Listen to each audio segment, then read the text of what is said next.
Hello, and welcome to the Bonfire Nexus. Today we're going to be talking about early access games, what's up with them, some of our favorite ones, some examples of ones that never made it out, maybe just some trends we've noticed recently with them, and then also we wanted to, dip our toes a little bit about the hot topic going on right now with the Stop Killing Games initiative. I'm joined here by my two co-hosts, Daniel. Hello. And Alex. What's good? And before we get to that, you can find us at our socials with the tag at the Bonfire Nexus. You can email us any questions or anything at thebonfirenexus@gmail.com. And yeah, what have you guys been playing recently? Nothing, as per usual. I Not have... much. Oh, okay, go ahead, Dan. Oh, yeah, no, like that's it. Right. I think. Do you guys ever have that point in a year where like the days just go so much faster, and you're like, "Yo, where's all this time going?" Like every task kind of feels like it's like 2 hours long rather than 10 minutes, and then you're just kind of like, "Wow, it's time for bed already." Like, I guess I can't do anything. That's kind of how it's been for me recently. Like, I'm not necessarily busy. I'm just, taking 2 university classes. That's it. But, like, I feel like by the time I'm done with everything that I need to get done for the day, I'm like, oh, I just, like, don't have time. Like, if I want to be responsible, right?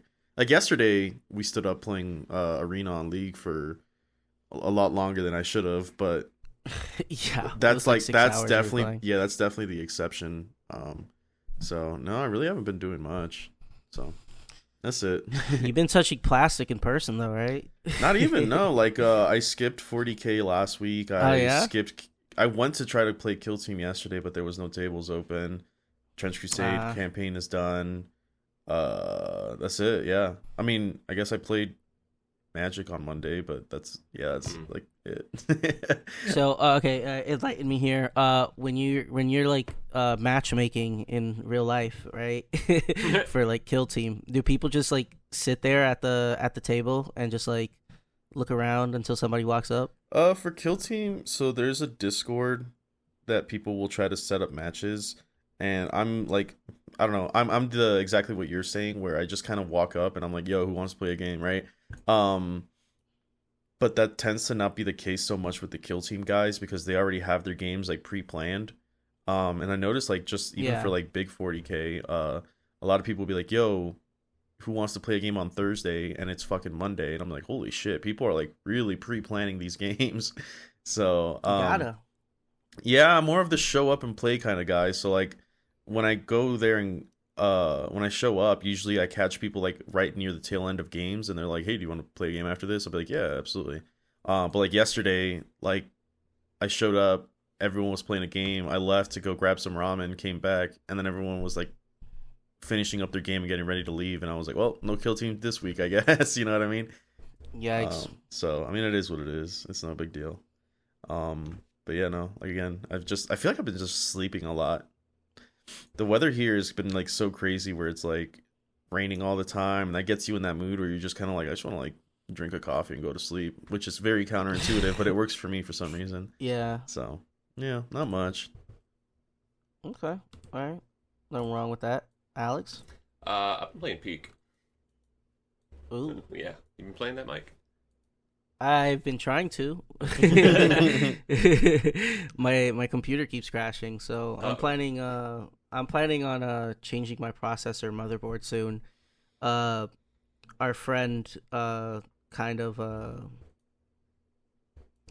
I guess what's the word I'm looking for? I feel so dumb right now. When somebody like kind of lets you know something, An advice? shit. No, not advice. It's not like advice. It's more like, hey, just so you know, this happens. A heads up?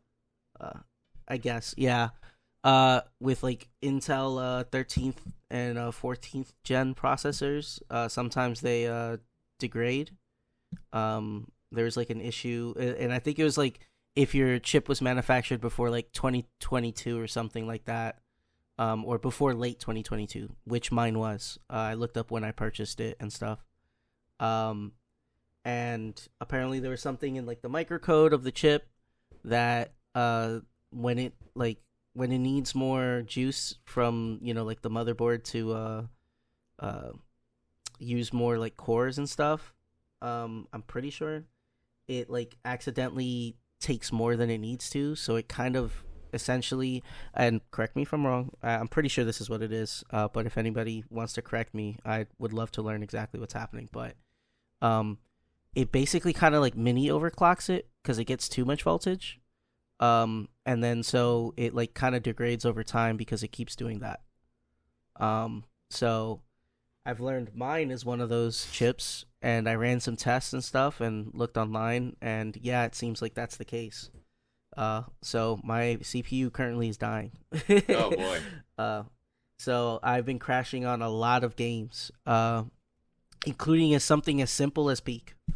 So when did you buy your processor? I've been relegated to. When did you buy your processor? Like early 2022. See, that's crazy because like. We've had this conversation before, but like I don't get how your guys' computer, like not you, Alex, but like everyone else on the Discord, is like consistently fucking breaking. Like, because I've said it before. Probably because we use it a lot more than you. No, not you're not online as much as. Well, just because I'm not online doesn't mean I'm not using it. Like I haven't been on. Discord. I know, but yeah. Like, because we were talking about like why it's so hard to run games like Monster Hunter or Space Marine 2, and like I was running that shit on a processor from 2016 with a 1070 Ti, and like I had at most like maybe 50 frames. I wasn't dropping too hard, but like it feels like everyone in the Discord's computer is just like falling apart. Like Jose's power supply fell apart the other day, and it's just like, yeah, what the fuck computer, are you guys? Though. So was mine. 2016, Mike. That's almost a decade. I upgraded recently, and like honestly, there's not that big of a performance difference. Like I can run things on. I haven't had any issues with any of my computer stuff like that wasn't like self-inflicted until like now. I guess I don't know. So, I feel like like the other stuff was self-inflicted. So that's fair. Yeah, I don't know many people that like to murder their computers. So, so just if you don't know Alex, or I guess if you do know, I'll just tell the viewers because it is a funny story.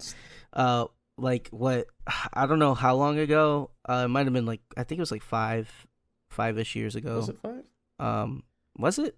I feel like it was when I was living in Japan. Anyways, yeah, it was like 3, 4 years ago. No, like 3 or 2. Anyways, a couple years ago, I had a smaller desk. Now I have like a really nice L-shaped desk. But I had a smaller desk where basically only my 2 monitors and my like keyboard and mouse could fit on. So I had my computer on the floor next to me. And I was drinking an orange mango sparkling ice. And one day I had the cap open, and of course, like a dumbass, I had it next on the edge of like my desk, and the cap was open where my computer was, like over it, and I spilled it by accident, and it went all in my computer, and just fucked it up. Yeah. So I had to completely I think I had to replace the motherboard, the processor. Did I replace the RAM? No, I didn't replace the RAM. Everything else was fine. Thankfully my GPU wasn't hurt. That would have freaking sucked. That would have blown. Yeah. But yeah, thankfully my GPU was fine. But everything else, I guess only the CPU and motherboard were really like affected. But yeah, so I had to replace those, so that sucked. And then another time, this time it wasn't my fault. Same thing, except for I was upstairs in my brother's room, and my brother had left a unopened water bottle on his desk, and the cats knocked it over, and it went to my computer. What is wrong with you guys? Yeah, yeah, it was. Yeah, and I had to do the same thing with that. But at that time, I took it to upgrade. Besides, I just upgraded everything besides the GPU. I need to upgrade my GPU soon. I do plan on doing that. Michael, I've that's got a not how you water 2080 cool. Super. Jesus. Yeah, I know. It's just crazy. Yeah, Like, I haven't bought upgrades for my computer until like last year. Like I've been running on the same setup, and I've like I've basically rebuilt my computer 3 times. I know, it's crazy, dude. You know, it's about to be a 4th time. I literally forgot. Like I had to look at tutorials on how to like replace my motherboard because it's been literally a decade, and I was like, I don't know how to do this shit. Like, I mean, I put it together. I just had a little bit of problems with my RAM, but yeah, no, the second time wasn't my fault though. I outlasted like 2 That was computer my brother. generations. Well, I just don't have fucking liquids next to my computer. The You word don't drink at your desk? I drink at my desk, but it's in the opposite side of my desk. Yeah, I like to have it on the right side, and then I have my computer on the right side. So, I mean, obviously, I learned my lesson after that first time. Yeah, like my computer's The second time was like my brother's computer was on his desk, so it wasn't near any of his like shit. And then he just he doesn't particularly, I guess, put his drinks on a certain side, but the water bottle was just there, and he wasn't there. And then the cats just knocked it over. Yeah. And just went all over my computer, and No, my computer's far from me. It's out of arm's reach right now. Like it is maybe like 2 arms lengths away. So well, my computer now is on my desk. Now that I have a desk that has space, like it's on there. I have like a little separate desk next to it. So okay. Yeah. The most I get from my cats is they jump on top of it and they like to lay down on it, which will like 1 make my computer really hot, but 2 sometimes they like to put their stupid little paws on the power button and turn it off mid game. So that's funny. And it's really fucking annoying. But yeah, Peak. Yeah. How's that been? I will say I haven't had an upgrade on my computer in a little bit. I think the last upgrade I did was an SSD replacement because I built my PC in 2015 to specifically thank you, play Alex. Fallout 4, right? I built my computer. Sorry, go ahead. My bad. No, you're good. When did you build yours? I was gonna say I built mine in 2016 just to play Overwatch. Yeah, like right? that's the only reason. I built mine around 2016 too, and it would have been the same if I didn't spill shit on it. Yeah, like, well, you did. Really so yeah, well, you did. Well, I did. You can't be in the club anymore, Michael. Yeah, true. No, I've had to upgrade like every 2-ish years since, with like 1 or 2 different parts as they get outdated, or as they kind of wear down over the years. But yeah, I think the last meaningful upgrade I needed to do was an SSD upgrade, which was switching my fucking HDD from 2015 to an SSD, and that was in 2024. So that shit lasted me 9 years before I started noticing it would like to actually suck. I feel like I did something else recently, but I can't remember. I got a new graphics card when Darktide came out. And I think it's about time for me to upgrade as well. Just because like RTX is the thing now, and games need that to play. Like that was an issue. What do you have right now? I have a 1660. Okay. Yeah, I mean it's good. It runs most everything that like comes out. Like Kingdom Come Deliverance 2, I think is the most modern game I have had. Monster Hunter Wilds, but that game ran like shit for me, so that definitely was a show that I need to upgrade. Okay. And, I'm thinking about upgrading too. Like I'm on a 2080. Yeah. It's not like a 2080 Super, so it's not like super far behind, but yeah. I will say this: I'm gonna glaze Kingdom Come Deliverance 2 again a few more months after it's come out. That game, I guess, is just really well optimized because it runs like a dream. Like 60 FPS on. I mean, I don't know. Which is funny because the first one was like pretty bad when it first came out in terms of optimization. I think so. Yeah, they learned. They got more people. They got a good publisher. So I guess it shows that like when you give a developers assets, innovating, that's crazy. Yeah, right. I wanted to talk like a little bit about this. I don't want to cut you off, Alex. But I read somewhere that like half of the most like I guess what's the word I'm looking for? The most profitable games, or the games that are doing the best on Steam, like half of them are indie/AA games. Oh, I saw that too. Yeah. Which means the other half is AAA, right? Yeah, right. So I mean, that's still more than it ever was, right? And it's like a lot of these games, like Schedule 1, Repo, Peak. Holy shit! I forgot about Schedule 1. Kingdom Come Deliverance 2, I would say, is a AA game. Yeah, they're Deep like stuff Silver. Like that. Deep Silver's a publisher, but And like then you look at I guess there's independent game developers which can't really. Oh, I guess indie does mean independent game developer. Huh? I'm fucking stupid. Yeah, just a bit. I would say, yeah. There's like 5 guys in their apartment making a game, or one guy, right, for things like Stardew Valley, making a game and self-publishing it, versus like a studio in Europe that has a staff of about 100 people making a fully realized title with like close to a AAA budget. Yeah, a AA I think is a good way to put it, but I still put them maybe a little closer to the people in their apartments than I do a massive studio. I don't know, because so like they have. I was reading like an interview with Sven. Yeah. And they have like offices around the world, so they could essentially like keep working on the game 24/7. That's true. I guess Larian is kind of no. When I went to Ireland, I don't know if I told this story. I visited Dublin, and they do have an office in Dublin. And one day, it was part of a class trip, so I was with a bunch of other people from my school.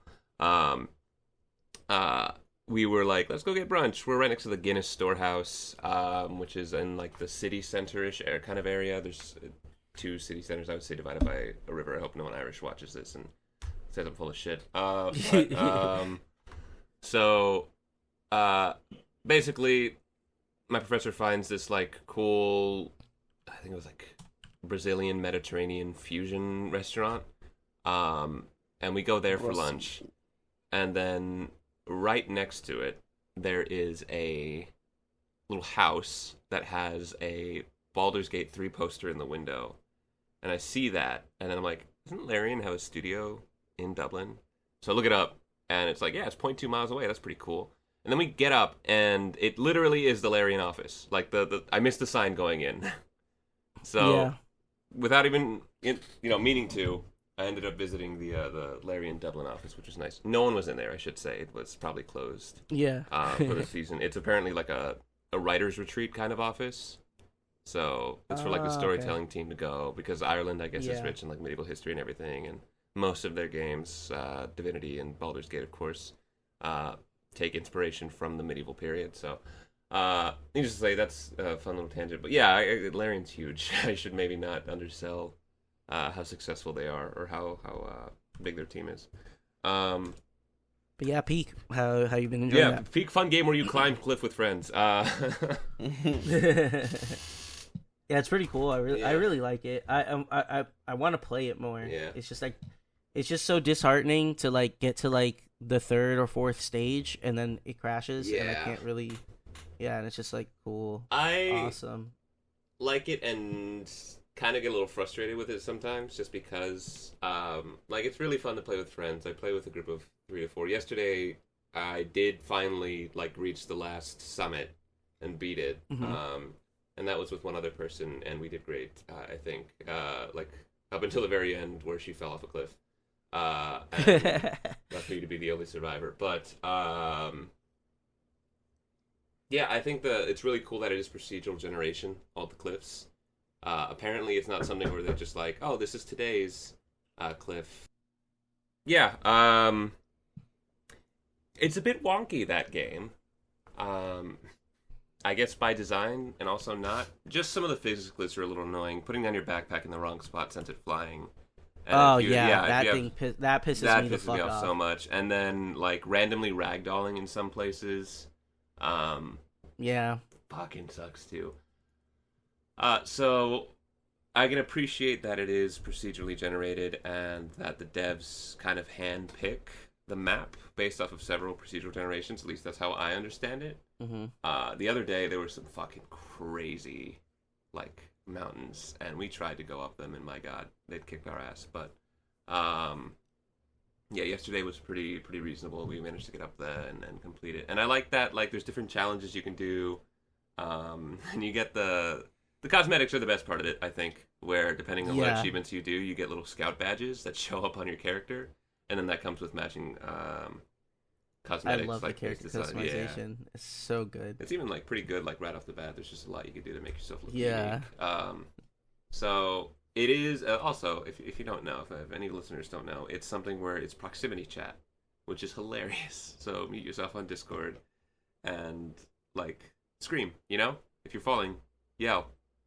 get into it. It's a good game where you can kind of play along with what's going on, and it'll make the experience more interesting.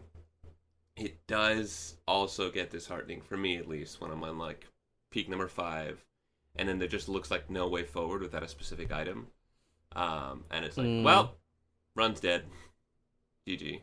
So there is like item management, of course, that can be a little tricky when it's solo climb, and I find it kind of boring when you're solo climbing, just because it's a game that encourages teamwork, because you can help each other up, you can boost each other, carry items for each other. There are items specifically, like the rope, for example, you're not going to need if you're playing solo, but if you're playing teams, it helps them like get up to places earlier if they're injured or they just don't have the stamina to make it up.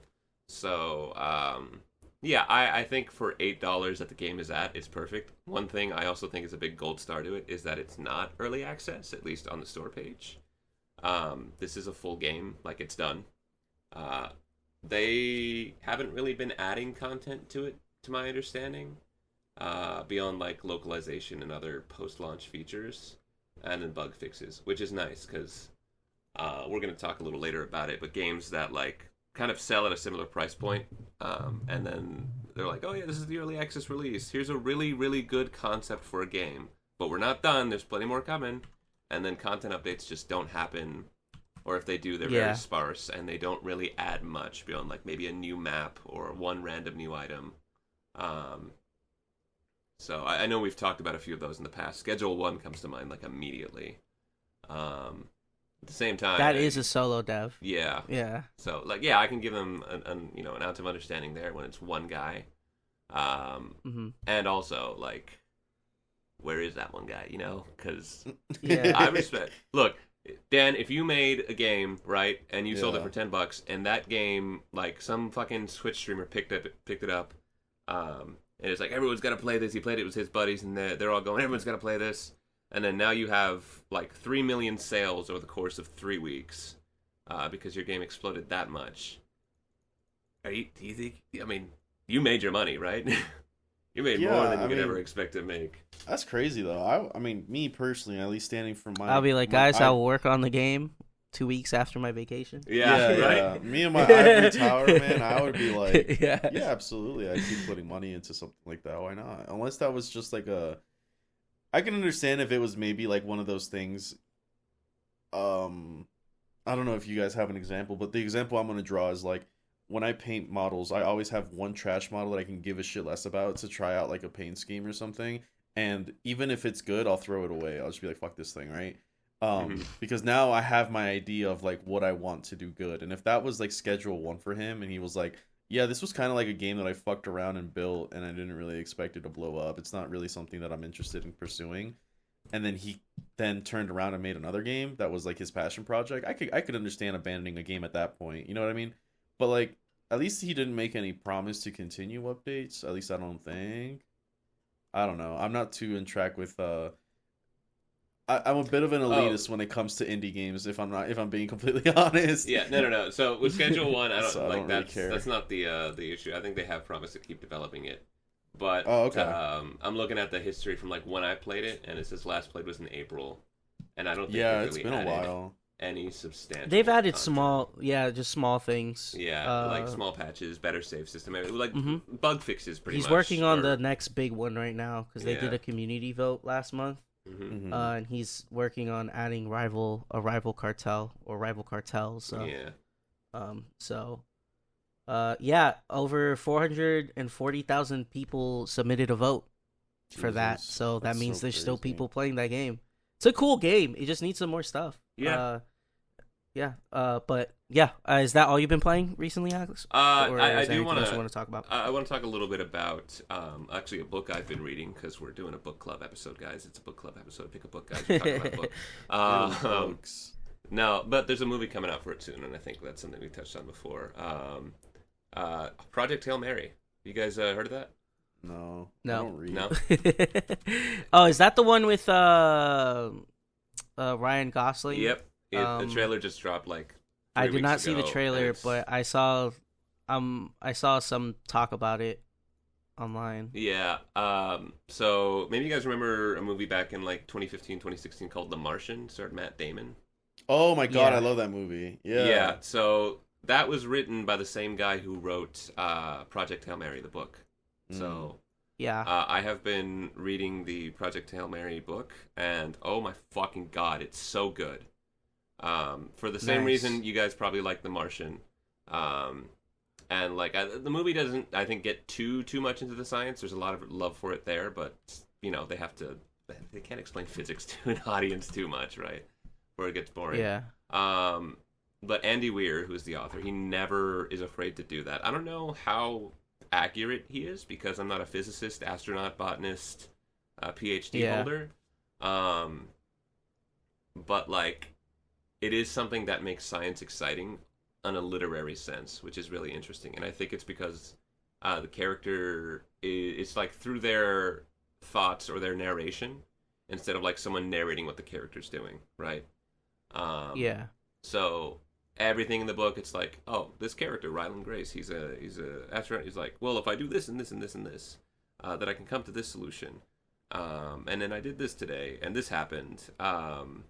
So it's very engaging in that you do see his problem-solving process through his own eyes and thoughts, like sometimes in real time, so to speak.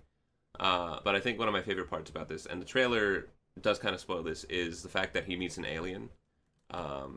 Okay. And it's not like some science fiction wacky adventure at that point. He meets an alien scientist while he is also a scientist.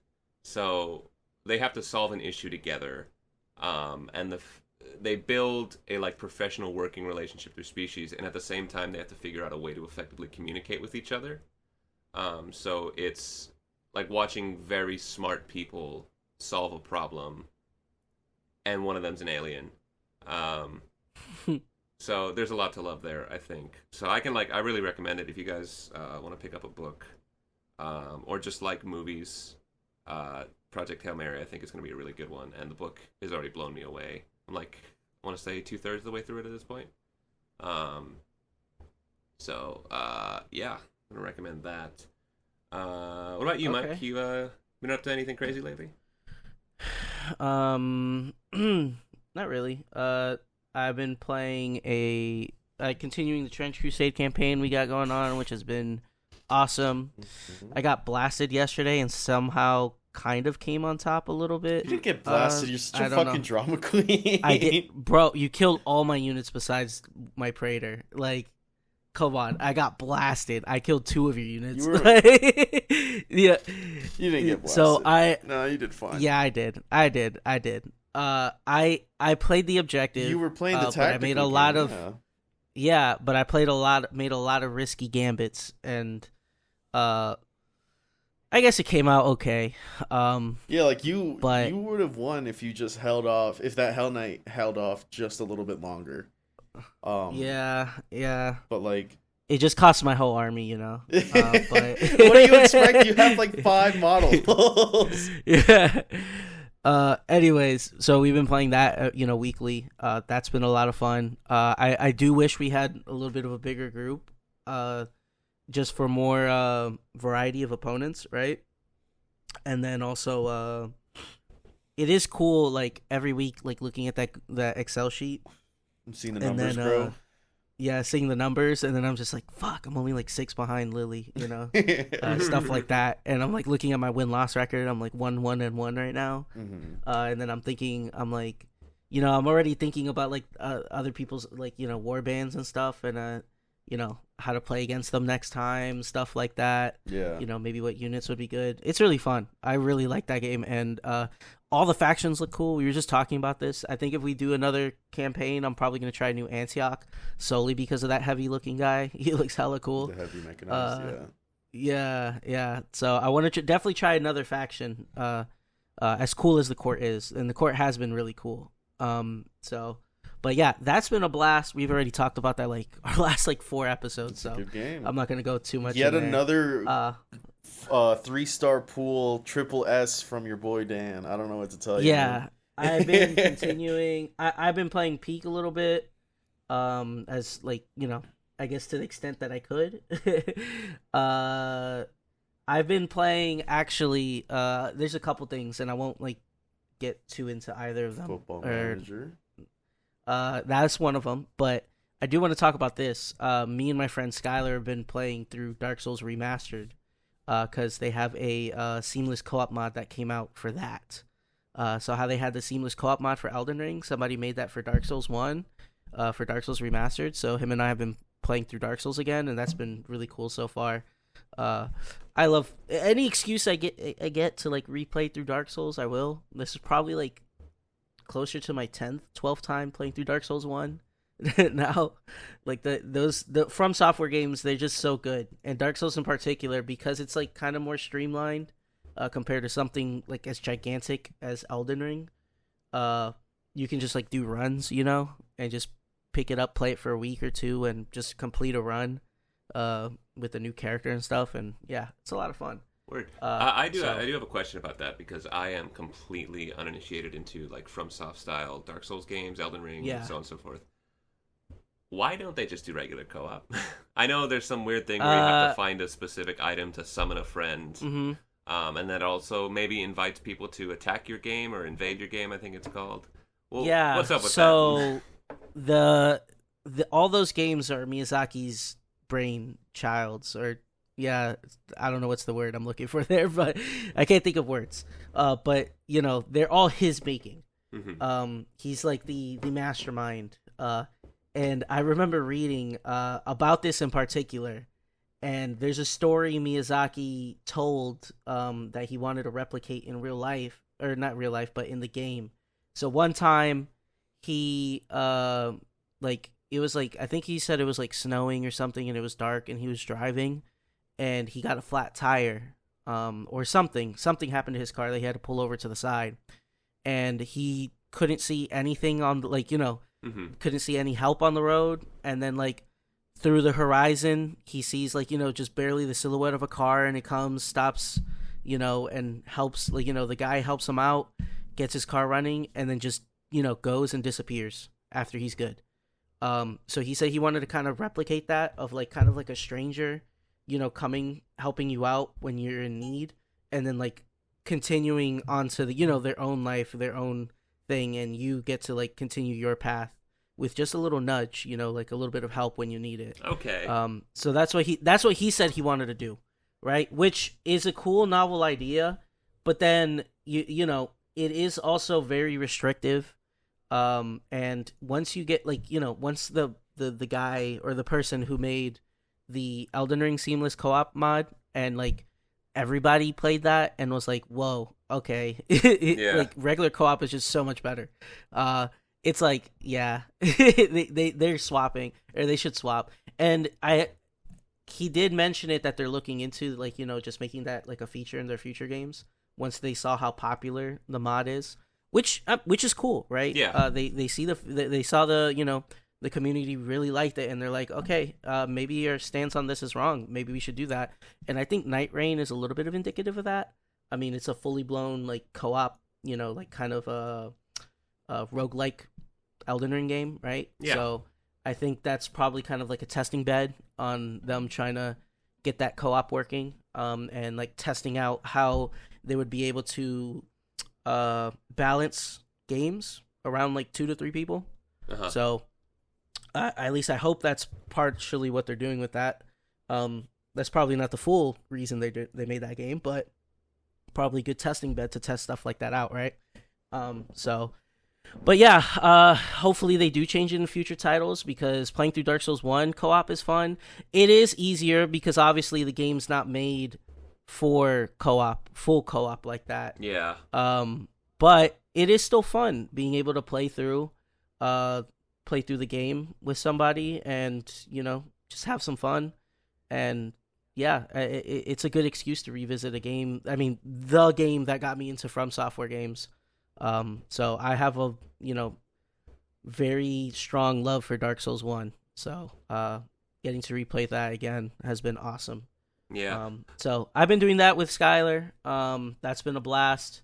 I've been playing through Final Fantasy VI, continuing. That's been really cool. The story's awesome. The characters are so good in that.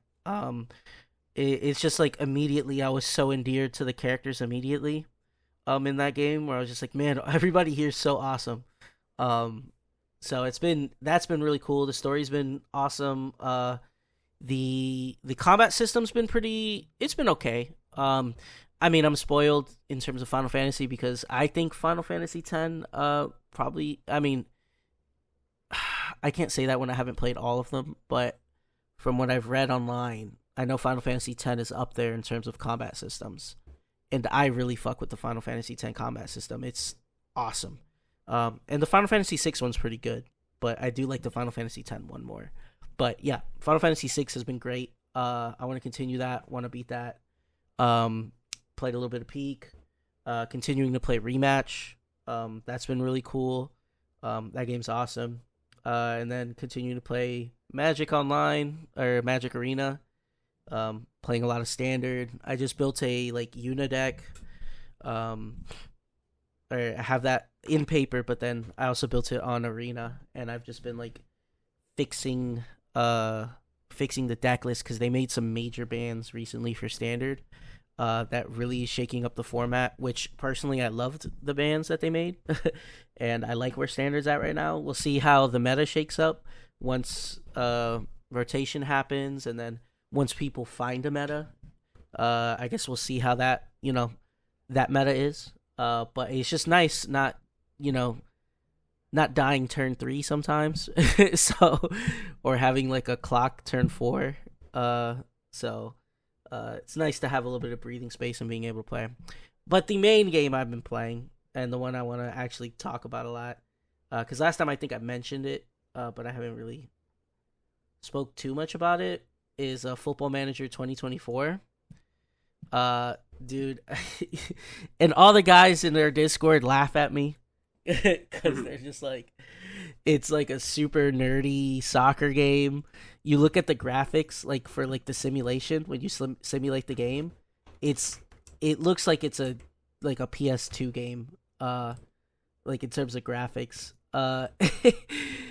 And I remember like I streamed it once, and everybody's like, "Wait, so you don't like actually play like soccer? You just watch them?" And I'm like, "Yeah, that's kind of the point. You're the manager. Yeah. Like it would defeat the purpose if you like could control them, right?" And they're like, "Dude, this game sucks."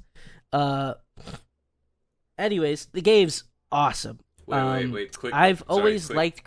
Mike, I want to cut you off real quick. Amongst people giving you shit, was Skylar one of them? No. Okay, good. No. Right, because it was mostly Jose, Andy, Lily. Okay. Jose I'm plays calling them out. Genshin Impact. Shut up. Yeah, true. Yeah. Yeah, Skylar and Zero can't give me shit. Bro, They play EU for They're it. fucking map games. I'm like, none of them can give me exactly. shit. Yeah, dude, Yeah, half of the they internet can't. right now is fucking obsessed with the anime horse racing simulator. It's Yeah, whatever. yeah. Oh, God. So I've been. Yeah.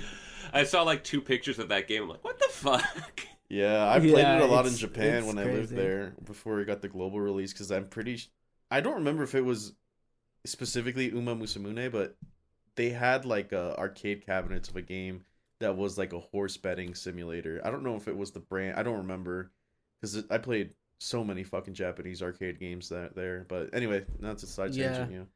No, you're good. You're good. Yeah, no, that game looks silly. It's awesome, I dude. like when Have you seen the show? They're like, all right, when somebody starts underperforming, they like, I've seen like a lot of clips of like the Twitch chat saying glue 'em or something, right? Like turn them to glue, some shit like that.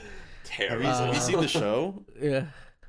No. The anime came out a couple years ago, but it's crazy how like when they started releasing the movies, that anime is, or the movie at least, is some of the most crazy animations ever, and it belongs to a fucking Pretty Derby anime horse girl show game thing. Like, you know what I mean? It's like that shit that's like way over the top, and you're like, it's like a Raid Shadow Legends. Have you ever seen their ads where they look like really fucking good, and then you look at the game and you're like, what is this? It's basically like that. Like, the animation for that fucking movie is crazy, dude. It puts some of the animes that we get to shame, like when people talk about fucking solo leveling or something like that. Interesting. Yeah, that's cool. Yeah, I've been playing a lot of Football Manager. I've been I had 2023 for the longest time. I that decided just to say fuck it. There's a streamer I really like called Stans, and he like got into it recently. And that's without any soccer knowledge, not knowing anything. And he just started playing it because he likes simulator games, and he's just like really into it. Like every time he streams, he plays 1 or 2 hours before he like swaps games and stuff. Mm-hmm. And he's just got this like long going save and everything. It's really cool to watch. So that kind of inspired me. I was like, fuck it, I'll go in there. But I've always liked FIFA's career mode whenever I had FIFA, and I noticed that's my most played game mode in that game, because most people will play like Ultimate Team, the one with the cards and everything, which is cool. But I just noticed I just really like kind of like creating a team and managing, and then like seeing how that works. More of like that simulator side of it. But FIFA never like went too deep, and there's a lot of stuff where I'm like, I have an idea of how I want my team to play, but I couldn't really express that through FIFA systems, because like I said, it wasn't really that deep in a lot of aspects on it. But so I got Football Manager, I got into it, and I really got into 2023, and I was enjoying it. And then the Steam Summer Sale started, so I'm like, you know what, fuck it, I'll buy 2024, just upgrade a little bit. Oh yeah. So I bought that, started a new save, been playing through that. Yeah, no, it's been awesome. That game is addicting. I can see why people who do play it and get into it say it's like life consuming, because like you look at most of the, like, at least when I did, a lot of the reviews are from people that have like hundreds of hours into the game, and it's just like stuff that it's one of those games that if you get into it, you really get into it, right? Yeah. And that's probably gonna be me. I'm already into it, right? And I'm just like starting. Like I there's a lot of what's cool about the game is you can do as little and as much as you want. You can get really into the minutia and like really, really manage everything, or you can just like, if you find something boring, you can just like delegate it to like staff members and stuff, right? And that's cool because like you also like hire your staff. So like if you have like staff that isn't like that great, and you delegate like let's say your under 18 youth team to them, yeah, then the under 18 youth team is not going to be particularly like producing great players for your like senior squad and stuff, right? So but you can do everything yourself. Like you could completely, or like manage the under 18s, under 21s, everything. Currently I just do the senior squad, I do tactics, I do our transfers, I do hiring of the staff. I'm trying to think of what else I do. I do some press conferences. I don't do them all because sometimes I'm just like, I just don't want to fucking do this. I will say press conferences hopefully they get upgraded in the future, because they're kind of just boring right now. To me personally. Yeah. But yeah, no, it's awesome. It's been great. I've been really enjoying it. I'm playing some random team I picked in the whatchamacallit. What is the league? It's I think it's called it's the bottom tier team, or bottom tier league of the English Premier Division. I don't think I think it's like Sky League Bet 2. Sky League Bet 2, I think that's what it's called. But yeah, Sky League 2. So that I've been playing that, and I picked a random team. I'm Nottingham right now.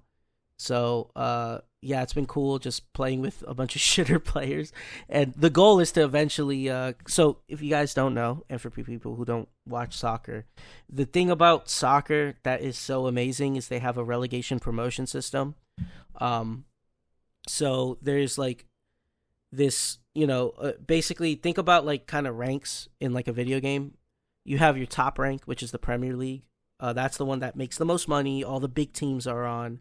And then you have under that the Championship, under that League One, and then under that League Two. The top 3 teams from League Two, League One, and the Championship every year. I think the Championship is the top 2, the top 2. They get automatically like promoted to the next stage, and then each of them have like playoffs to like kind of fill out the rest of the promotion pools, which usually is like, I think it's like a max of like 3 or 4 teams get promoted at a time. But with that being said, if teams are getting promoted, that means teams have to get relegated. So the bottom teams of each league will get relegated to the tier below. So you could have a team theoretically be in like League 1, League 2, and go all the way to the top league. And yeah, there is like, I mean, one popular one, and people who actually like soccer are probably going to roll their eyes because some people really don't like this story, but I think it's cool. Wrexham, they got bought out by Rob McElhenney, Ryan Reynolds, and they also didn't really understand soccer, or weren't really huge fans of it. But they bought it more as like kind of like a thing to do, I guess, and also a business venture. And they're like really into it now, and you can see that they actually love the team and the town that the team's based in. So it's not just a business thing for them, which is really cool to see.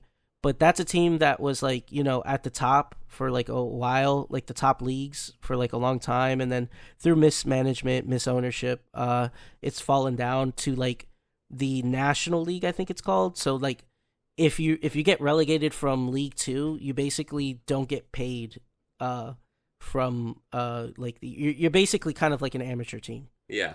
So they went from a professional team to like a semi amateur team. And so they bought them recently, and they've gone from the National League, I think it's called, up to League 2. And then they got promoted to League 1, and now I think they got promoted to the Championship now. So they're one under like the top league. And that's since Rob and Ryan have bought them. And obviously they have poured a lot of money into the team. So they're getting a lot of good players, relatively, like, I guess a lot of relatively good players for that competition that they're in and stuff. But that's like an example of a story that you could go from the bottom and go to the top. There's another team, Ipswich, that's kind of done the same thing, but with less. I'm to my understanding, I don't think they've had a lot of like funding or like money spent on them as something like Wrexham, but they were just in the Premier League last season. And yeah, that was I think they came back-to-back promotions from like League 1, maybe it was League 2, something like that. But yeah, Football Manager's been great. I like how like deep it is. I'm not even, like I'm dipping my toes in the water right now. But I'm still like 25 hours, and like the last like week and a half I played it. It's been really fun. I basically play every day, like maybe 1 or 2 hours every day and stuff. So yeah, game's Mike, hella have addicting. Have you in your youth, did you play backyard baseball? No. I think I need you to look into that game because I think didn't that recently come out? No, like that game is like, I think they did a re-release or something, but that game is close to 20-something years old. Yeah, there was a 30, re-release of that. I'm pretty sure, right? It's almost close to 30 years old. But yeah, there was a re-release. But I know what you're talking about. I've seen pictures of it. I remember wanting them because there's it's not just, don't they have like backyard like different ones? They might. I know about backyard baseball because one guy tried to use the strategy they used in the movie Moneyball while building a team. Yeah. And I thought that was a pretty novel concept. So, no, this is all sounding like someone who played backyard baseball in their youth, but I'm surprised you didn't, so. Yeah, I remember looking at them and I thought they were cool. Yeah. But I never had them. So, but yeah, no, Football Manager's been great. That's been awesome. And I'm actually, so I'm a big Chelsea fan, and it just to like, I guess, diverge a little bit. But today, like tomorrow, July 13th, is the finals for the Club World Cup, a new tournament FIFA announced. So it's basically like the World Cup, but for like soccer teams. And you get invited by having a really good like coefficient for your like regions, like I guess cross league regions. So like in Europe it would be the Champions League, stuff like that. And I don't even think it's like Champions League actually. It's just like a good coefficient within your league. Yeah. So Chelsea, my favorite team, got invited because we've been great. Or I think no, solely because we won the Champions League in 2021. We got invited. Last couple years have been a little mixed, but last year has been great. And we made it to the finals. And it's being the whole tournament is being held here in America, which has a lot of mixed opinions and stuff. But so the finals are going to be held in New Jersey in MetLife Stadium. So I'm flying out to go watch them, watch the finals and stuff. So that's going to be cool. I'm hella excited. I actually fly out later today for that. So, Nice. But yeah, no, I'm hella excited for that. So, but yeah, that's what I've been doing recently. Dark Souls, Final Fantasy, Rematch, Peak when I could run it, and Football Manager. Oh, that's a lie. No, I have gotten back into League. I re-downloaded it. MSI was going on, and I watched it, and I was like, damn, I kind of want to play League. So I've been playing League a little bit. Not as much as I used to, but just a little bit. A couple games here and there and stuff. So, but, yep, that's what I've been doing. Wait. That being said, let's go to our main topic, early access games. And Alex, you in particularly, you wanted to talk about it in particular, so why don't you lead us off? So I touched on it a little bit. I mostly just want to talk a little bit to you guys about your thoughts on early access as a concept, and if you think it's like good or bad for games in general. Just because I feel like especially we've gotten a lot of early access games that have gotten super popular. Just to name off the top of my head, Schedule 1 was one of them. Repo, Lethal Company, Phasmophobia, and that one's a few years old at this point, but yeah, that one's still pretty prominent. And I'm gonna look into my recent games and everything. And I mean, there's a countless number of them on Steam. And of those games that I've actually bought and played, I can only think of a handful that are no longer early access. And mostly I like... One thing is, usually they're not priced in a way that is offensive, right? Usually you're talking $5, $10, $20 at most dollars per game. My big thing is that, like, when you buy them, a big trend I've noticed is that they're designed around, like, clippable moments where streamers play them, for example, and then something funny happens, and then they clip that, they put it on their, like, TikTok or their YouTube Shorts or whatever. And then that's how the game kind of promotes itself and gets sold. And then when you actually get into the game itself, the actual gameplay loop is incredibly repetitive, fast like the first hour. So again, for $5, most of the time it's not that big of an issue, but it's something that's starting to annoy me when I've noticed it in like every game that's co-op and popular seems to have that loop. So yeah, no, that's my thought. Where I get that. Yeah. So I kind of just talk about it. If you guys have any examples of early access games that you think were like good or were particularly bad, I'm happy to hear it. I can think of a few ones that were like really good. Stardew Valley, I think, is one of the best examles of an early access indie game. I didn't even write that down. I didn't even know that Stardew Valley was a soft release. Would you consider Minecraft an early access game? Yeah, I think it's probably one of the best examples of a game. I mean, early access really is Steam terminology here, so we'd be splitting hairs a little bit. But games that basically released in, say, alpha or beta, an incomplete state, and allowed the public to play, and they literally like developed it as people were playing. Yeah, and I guess so. We'll go with that. That definition's kind of evolved because again, Minecraft is a great example. That game still gets updates, like substantial content updates, right? Oh, for sure. So like at what? But I guess point... like something before they like decide it's like a complete game. Or at least that they're comfortable enough releasing it as a 1.0. You know? So I guess we'll go by that. So probably a good place to start is how we feel about early access in general. And then we can like dive into like some of the games in particular, right? Yeah. So I'll start off. I particularly, I'm kind of indifferent to it in a way. Like, if something is early access, it doesn't like turn me off. If the game is like good or the concept's good, something like Schedule 1, you know. I do think if it's like a AAA game and it's early access, I'm a lot less inclined to buy it or play it. And I'm more like inclined to wait.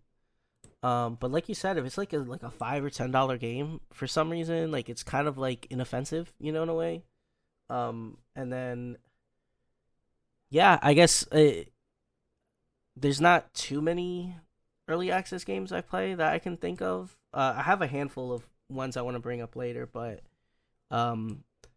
yeah, I'm kind of mixed because, like you said, sometimes they like release these games early access and they like either take forever to release 1.0 because it's like, oh, we've made our money, development gets slower, right? Because there's less motivation, I guess, or something, or they just care less, or what. But then at the same time, it's like there are like success stories of like something like Baldur's Gate where they use that mostly to iron out a lot of like bugs, see what people liked, with like feedback with like the UI and everything, which that really like did go into making the game better before full release. So that's like the purpose, right? Yeah. Is supposed to be the purpose is you release this game and you're like, hey, this game is not done.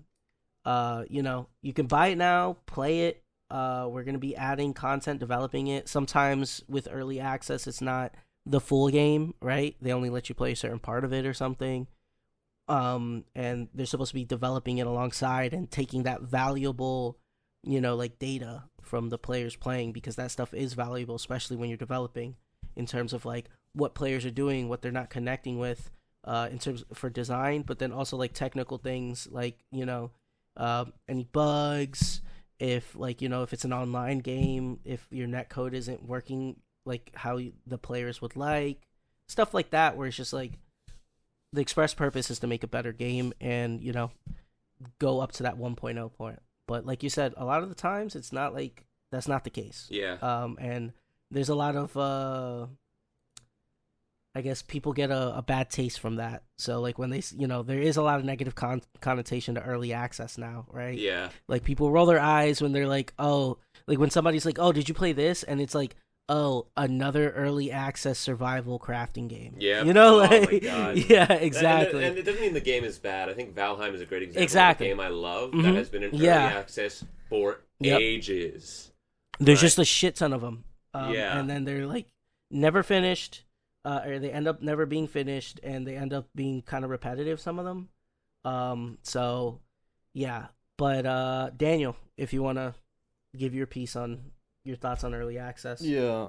So I guess what I kind of have to be careful with here is that I often conflate early access and free-to-play kind of like, I don't know if you want to call it, pay-to-wins, but like, yeah. The thing that I don't like about early access games, so just to lay it out, I am not a fan of them. Usually when I see them, I am that person that groans and, because like I feel like if you're going to release a game, a lot of the ones that are in early access really shouldn't be. You know what I mean? Like, yeah.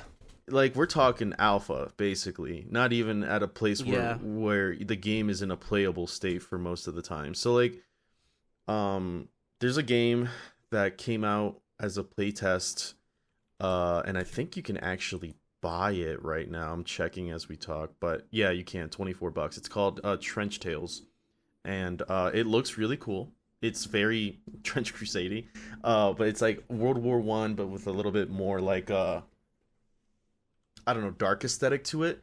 And the game just doesn't run. Like it's not good.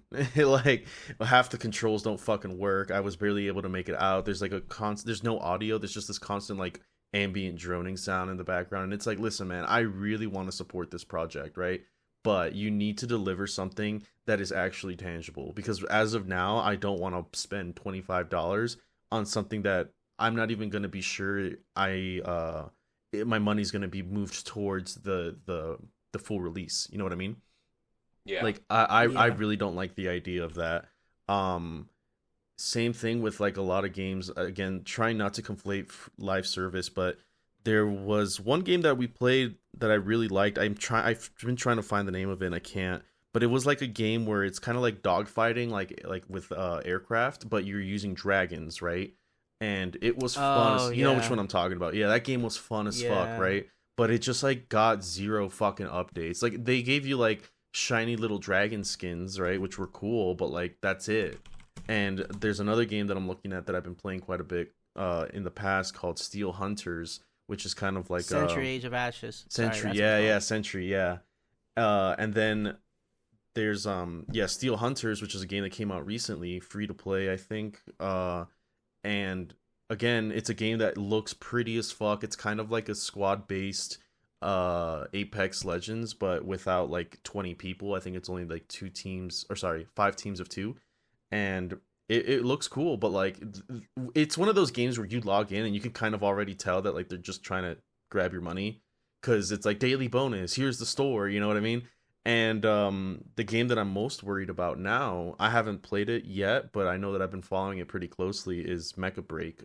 I thought that game was gonna be like a kind of like Overwatch, where you like buy it online, you buy it and then you play online and then you get content updates and stuff. But no, it's free to play, and that kind of threw me off. And I don't know if Mecha Break is also in early access.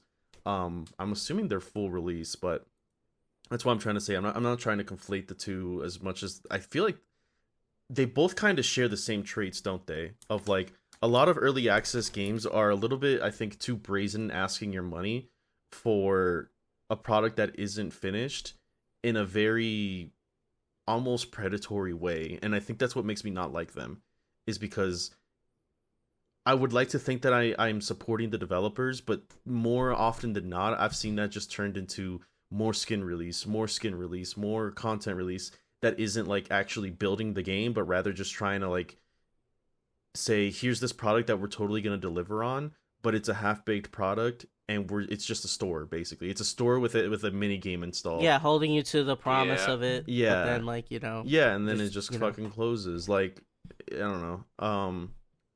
That's usually my thing. I don't trust, like, as much as I hate to admit it, I don't trust early access or indie studios as much, because like I kind of going into what Alex was saying earlier, and I make fun of the Discord all the time about this, where like there's always a flavor of the month, right? It's always some fucking indie game that everyone saw that was clippable, and you know everyone gets on it and shit, and then like 2 weeks later they're done playing it, and sometimes you pay money for that, and sometimes you buy a skin for that, you know.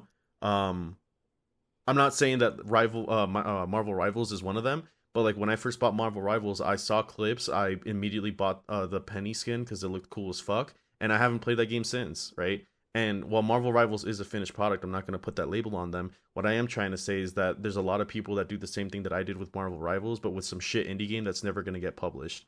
You know what I mean? And I think that's like the most heinous part about early access. It's just a matter of like, you have lost the faith of your consumers because too many companies have done it. You know what I mean? And it's understandable as to why people don't trust that to, you know, basically. I definitely think there's a lot more examples of like games like failing in doing that, that you don't really hear about too much because they're smaller than like the success stories, right? Unfortunately.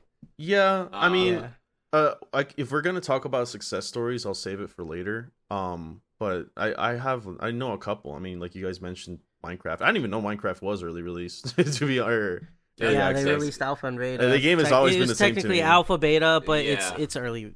It was basically early access. Yeah, you had to buy a key to play Minecraft back then, right? And I remember 2010, the nightmare of having to figure that out when I was like 11 years old. And, but I remember having to go find like private servers and everything like that. Like buy yeah. But my big thing, I think, just to build on that, is I also think it's like scale management. If you are a small studio, maybe just say game's done, might add more content later, right? Yeah, like tempering your expectations, sort of. Yeah. It's called scope. Yeah, right. Like, you know, reining in your scope. Scope creep is like a really big thing. I look at development, and I think good examples of that are those flavor of the month like horror games where it's 4 players going into a location and then bringing items out or trying to accomplish a goal. 4 examples are Repo, Content Warning, Phasmophobia, and Lethal Company. And I look at all those games, I'm like, these are done games. You are charging me $10 to play this. Like, you can say it's done, right? And that you're just going to add more content when you can. that's fine. If you put the early access label on it, I think you're kind of creating an expectation you're not going to be able to meet in a reasonable time, and it's going to harm your game, I think. It's like one foot in, 1 foot out, sort of. Like they can like reasonably deny like responsibility of like, well, we said we would, but that wasn't like, guaranteed. You know what I mean? They have like an easy out by saying that it's an early access game and not delivering on the promise. Right. I think maybe if your game is buggy, you can use early access as a crutch to say, I'm going to be fixing this and I need player feedback. Mm-hmm. And I think that's maybe okay.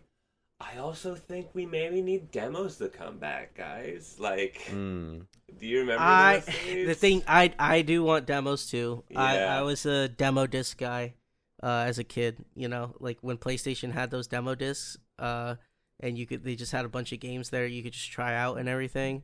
I had a shit ton of those as a kid. That was awesome. Did I tell you, like, when I first got my PS3, it was the first time I had like a modern console because I was playing GameCube while everyone was already moving on to like the PS3 lights and stuff.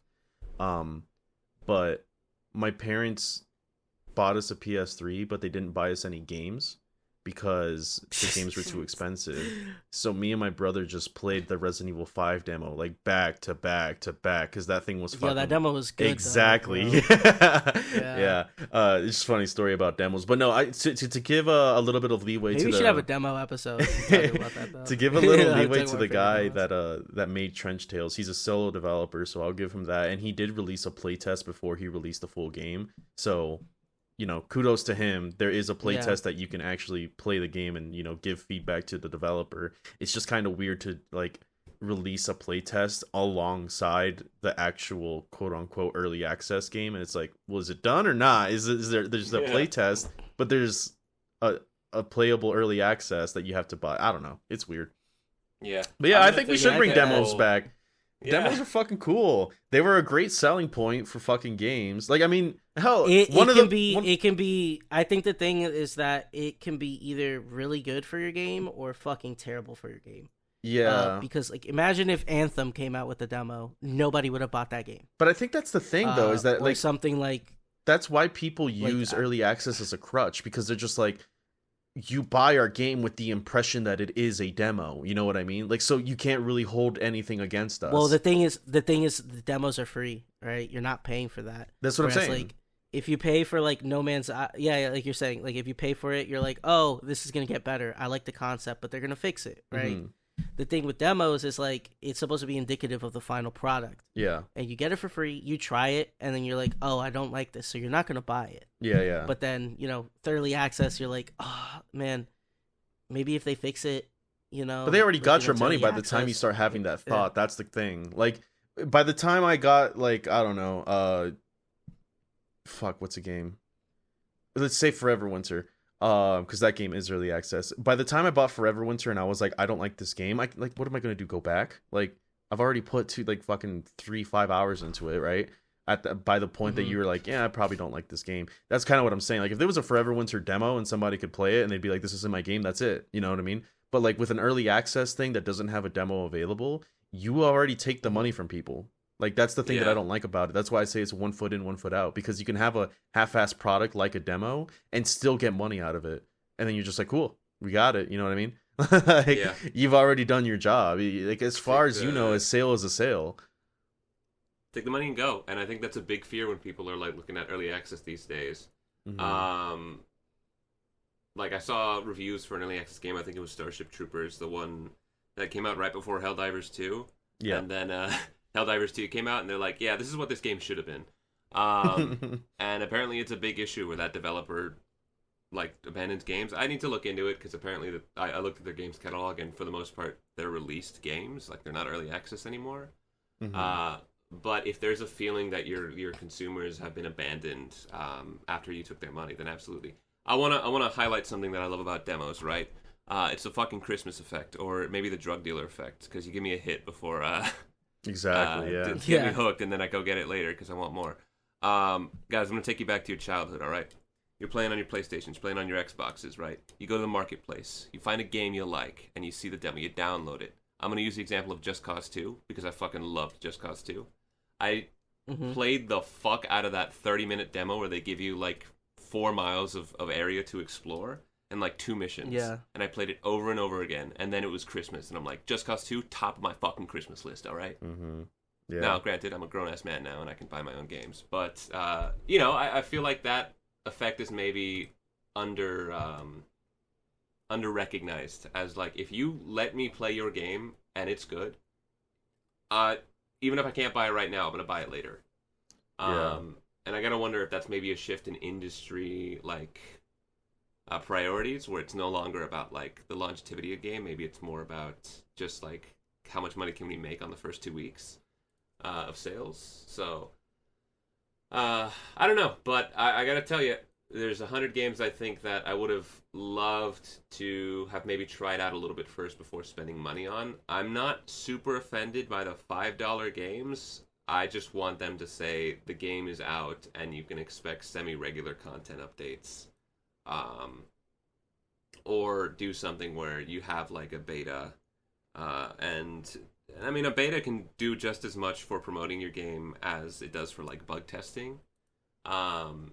Because if you like, again, get a Twitch streamer, some big name like fucking Moist Critical or whoever, I don't really watch Twitch, but and they're like, yeah, this game is good, I'd love to see more, then you've already got like good word of mouth. And if not, then it's a beta and they can go, well, this could be good, but I need this and this, and that's, I think that's still valid like feedback that you can use to develop your game and give it the time it needs to breathe.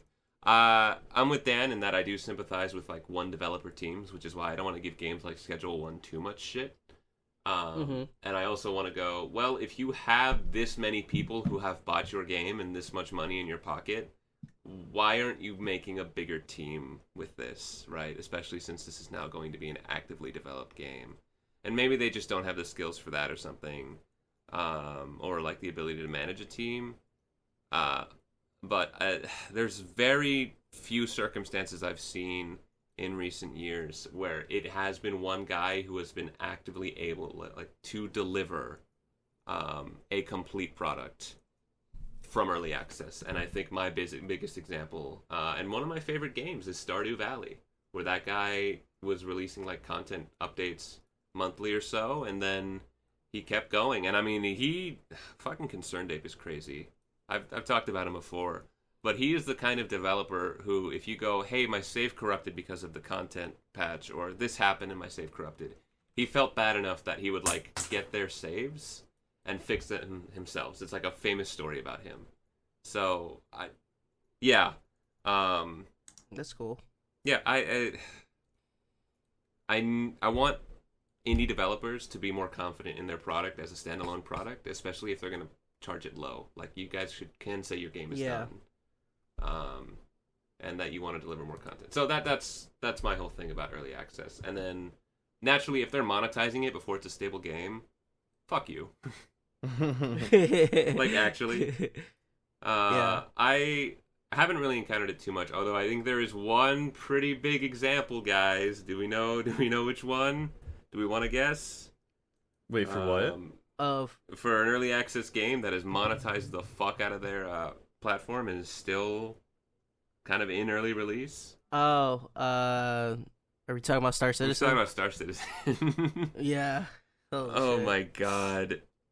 I admittedly don't engage much with it, but my god, the people who have spent money on that game, I feel so bad for them, because I remember dude, some of that shit is expensive too. Yeah, I like, looked hella expensive. Back in the day, that shit was like, here's $130 Kickstarter ship, and then it goes more and more, and it's like, holy fuck, what dude, is the I don't know why I'm like, who is buying this? And I just think of like the World of Warcraft guy from South Park, and I'm just like,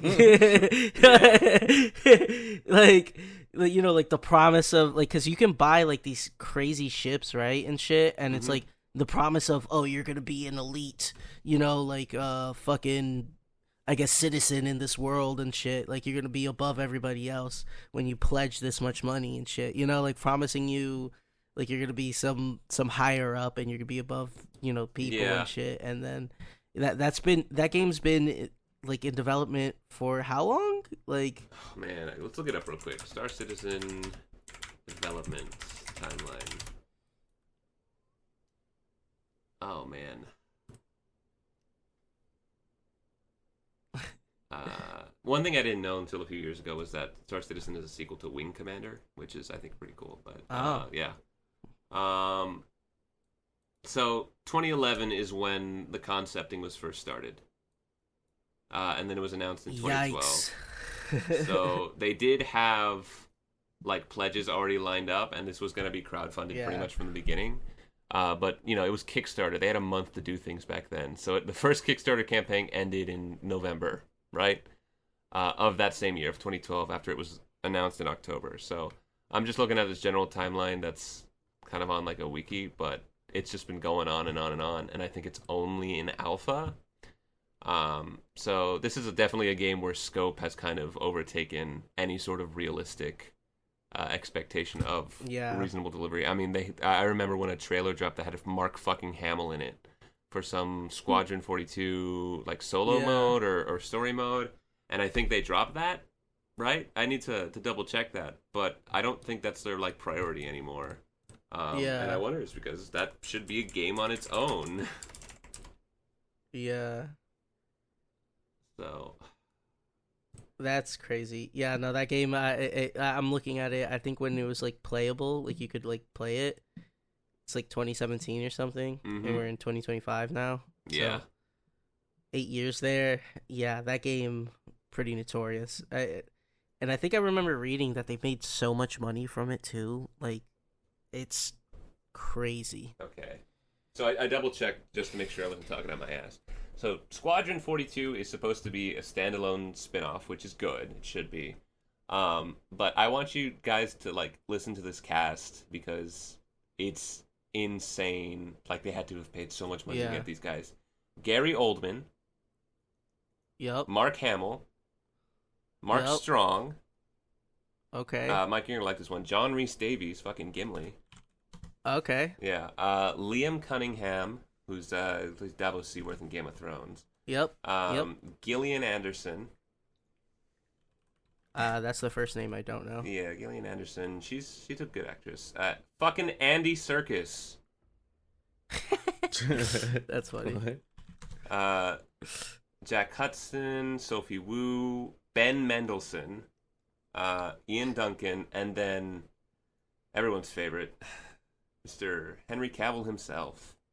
Nice. Yeah, right? Yeah, that's crazy. Yep. That's a crazy lineup. Yeah. It is. How much fucking money? They're not doing this for charity, you know?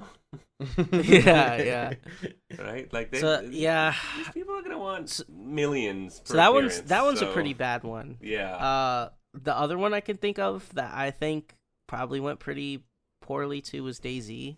Oh. Because that got released, the standalone, right? And I was a fan of the mod, and so I was like hella excited for this game. And I remember me and my friend Trey, we did buy it when it like came out on early access, and just being so disappointed with that game, and just being like, wow. It's crazy that like a mod is better than the standalone. Yeah. And it was just, that game, I feel like, I don't know what state it is in now, but I think people still like prefer the mod over the standalone, right? I don't think it really does anything better than the mod, but that's a pretty big one where, people were hella excited for this game. I remember when they announced that they were gonna do this, and I was like hella pumped, and I'm like, oh shit, like a full game dedicated to DayZ, that's gonna be sick. And yeah, it just was. It was one of those where it was just like they promised a lot, under delivered, and like slowly. I think it recently like fully come out 1.0? Let's see, DayZ 1.0 release. No, 2018. Okay. But I remember it being older than that. what, 5 years for 5 years in early access. So 2013 is when the early access came out. Yeah. Um, On the note of early access, that's a pretty big disappointment. That does remind me. Daisy reminds me of games that went early access and completely pivoted away from what they were supposed to be into something else. I think the best example of that is maybe Fortnite. I was about to say Fortnite, yeah. Which was supposed to be this like survival crafting zombie game, which is so fucking 2014. It's hilarious. Yeah. And now it is anything but that. I'm pretty sure there's still a mode or something you can play that has that, but it is first and foremost a battle royale game, and it's also a Rock Band game, and it's also a Minecraft Lego ripoff, and also Roblox as well. So, wow, what a journey. That's crazy. But I think I guess another one I want to shout out that my friend Lily, our friend Lily, shouted out to me when I was talking to her. Was a game called The Isle. It's like a dinosaur game. And she told me that game's been in early access for like 10 years now. And I did look it up, and it's been in early access since 2015. Jesus Christ, bro! Like at what point, man? And it's got a decent amount of like reviews. So there's there's a good amount of like, I guess, community for that. But like, damn, that's crazy. It's like, bro, I think that might be an example of one where they just like, released it and ran. Got the money, and it's just like, okay, we'll update this every once in a while, but it is what it is. That's crazy, dude. I don't get it, man. Yeah. I think like there should be a loose metric on how long a game can be early access. Not enforced by anything by any means, but like just I feel like if you were like in early access for like 5 years, you're kind of like, all right, buddy, give us something. Like there should be something to show for it. You know what I mean? Like I can understand like a small drip over time into something big, right? Like here's an update, here's an update, and then boom, game 1.0 release, right? But like, and I think that's like the examples for the ones that were successful is that they did do that. Yeah, that they actually took it seriously. Like it really was like to help develop. I think a lot of the people who take advantage of early access and just like drag it out for plus 10 years are just using that like as a means to say that we're a live service game, but they don't want that title. You know what I mean? Yeah. In a lot of instances, I think that's the case because it's like live service game does have like a back in the days JRPG type of effect where you like when something is labeled as a live service game, you will turn away a sizable portion of the play of a gamer's base or whatever. But like, I think that's just like a clever little cover to be like, oh well, we're early access, like I'm just a little guy, don't fucking judge me and what I've done so far. Gameplay updates are coming out, and it's like, dude, like 10 years, man, where's the fucking game? You know what I mean? Like, I don't know, is it necessarily bad? No, but it's just like, I don't know. It's like trying to say like, oh, I'm just a dumb little kid, and it's like, dog, you're 30 now. Like you're not in your early 20s anymore. You know what I mean? I think it gives developers an opportunity to learn, and I think it gives small studios an opportunity to again learn. Yeah. What it takes to run a game in the modern era. It all goes back to scope creep, I think. For sure. So, No Man's Sky, a very it's not early access, but a very good lesson on like over promising / scope creep. Oh, we're gonna do this. Same thing with Star Citizen. And then game's not like that. No Man's Sky, I think, is actually a good example of a game that was able to like kind of crawl its way out of the gutter. A lot of people for love sure. it right now, and great redemption story. Yeah, and I think if you look at the actual development history of No Man's Sky, you can see why the initial launch was so underwhelming. I don't know if you guys knew, but a flood basically wiped like most the Hello Game Studios.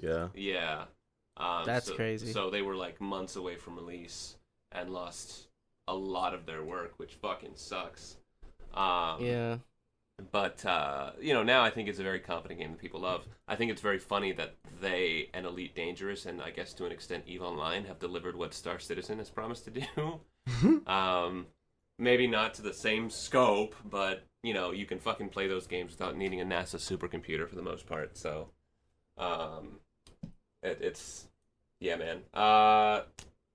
Yeah, I let's turn this more positive and talk about the success stories of early access. Sure.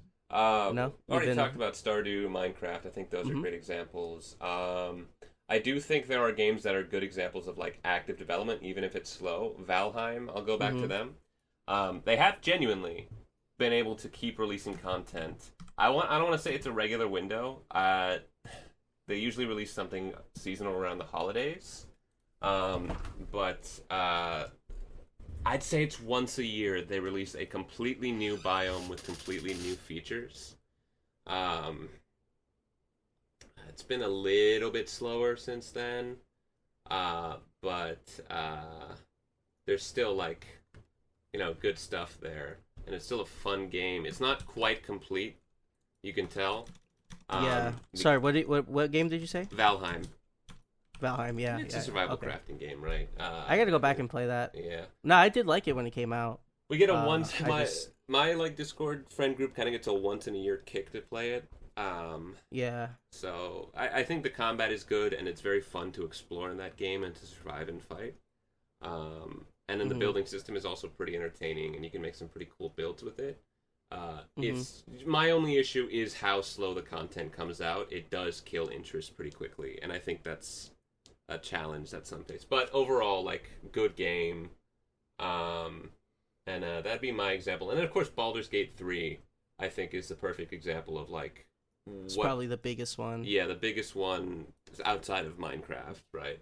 Of like a AAA studio or a high budget studio releasing a product from early access in complete and like spectacular form.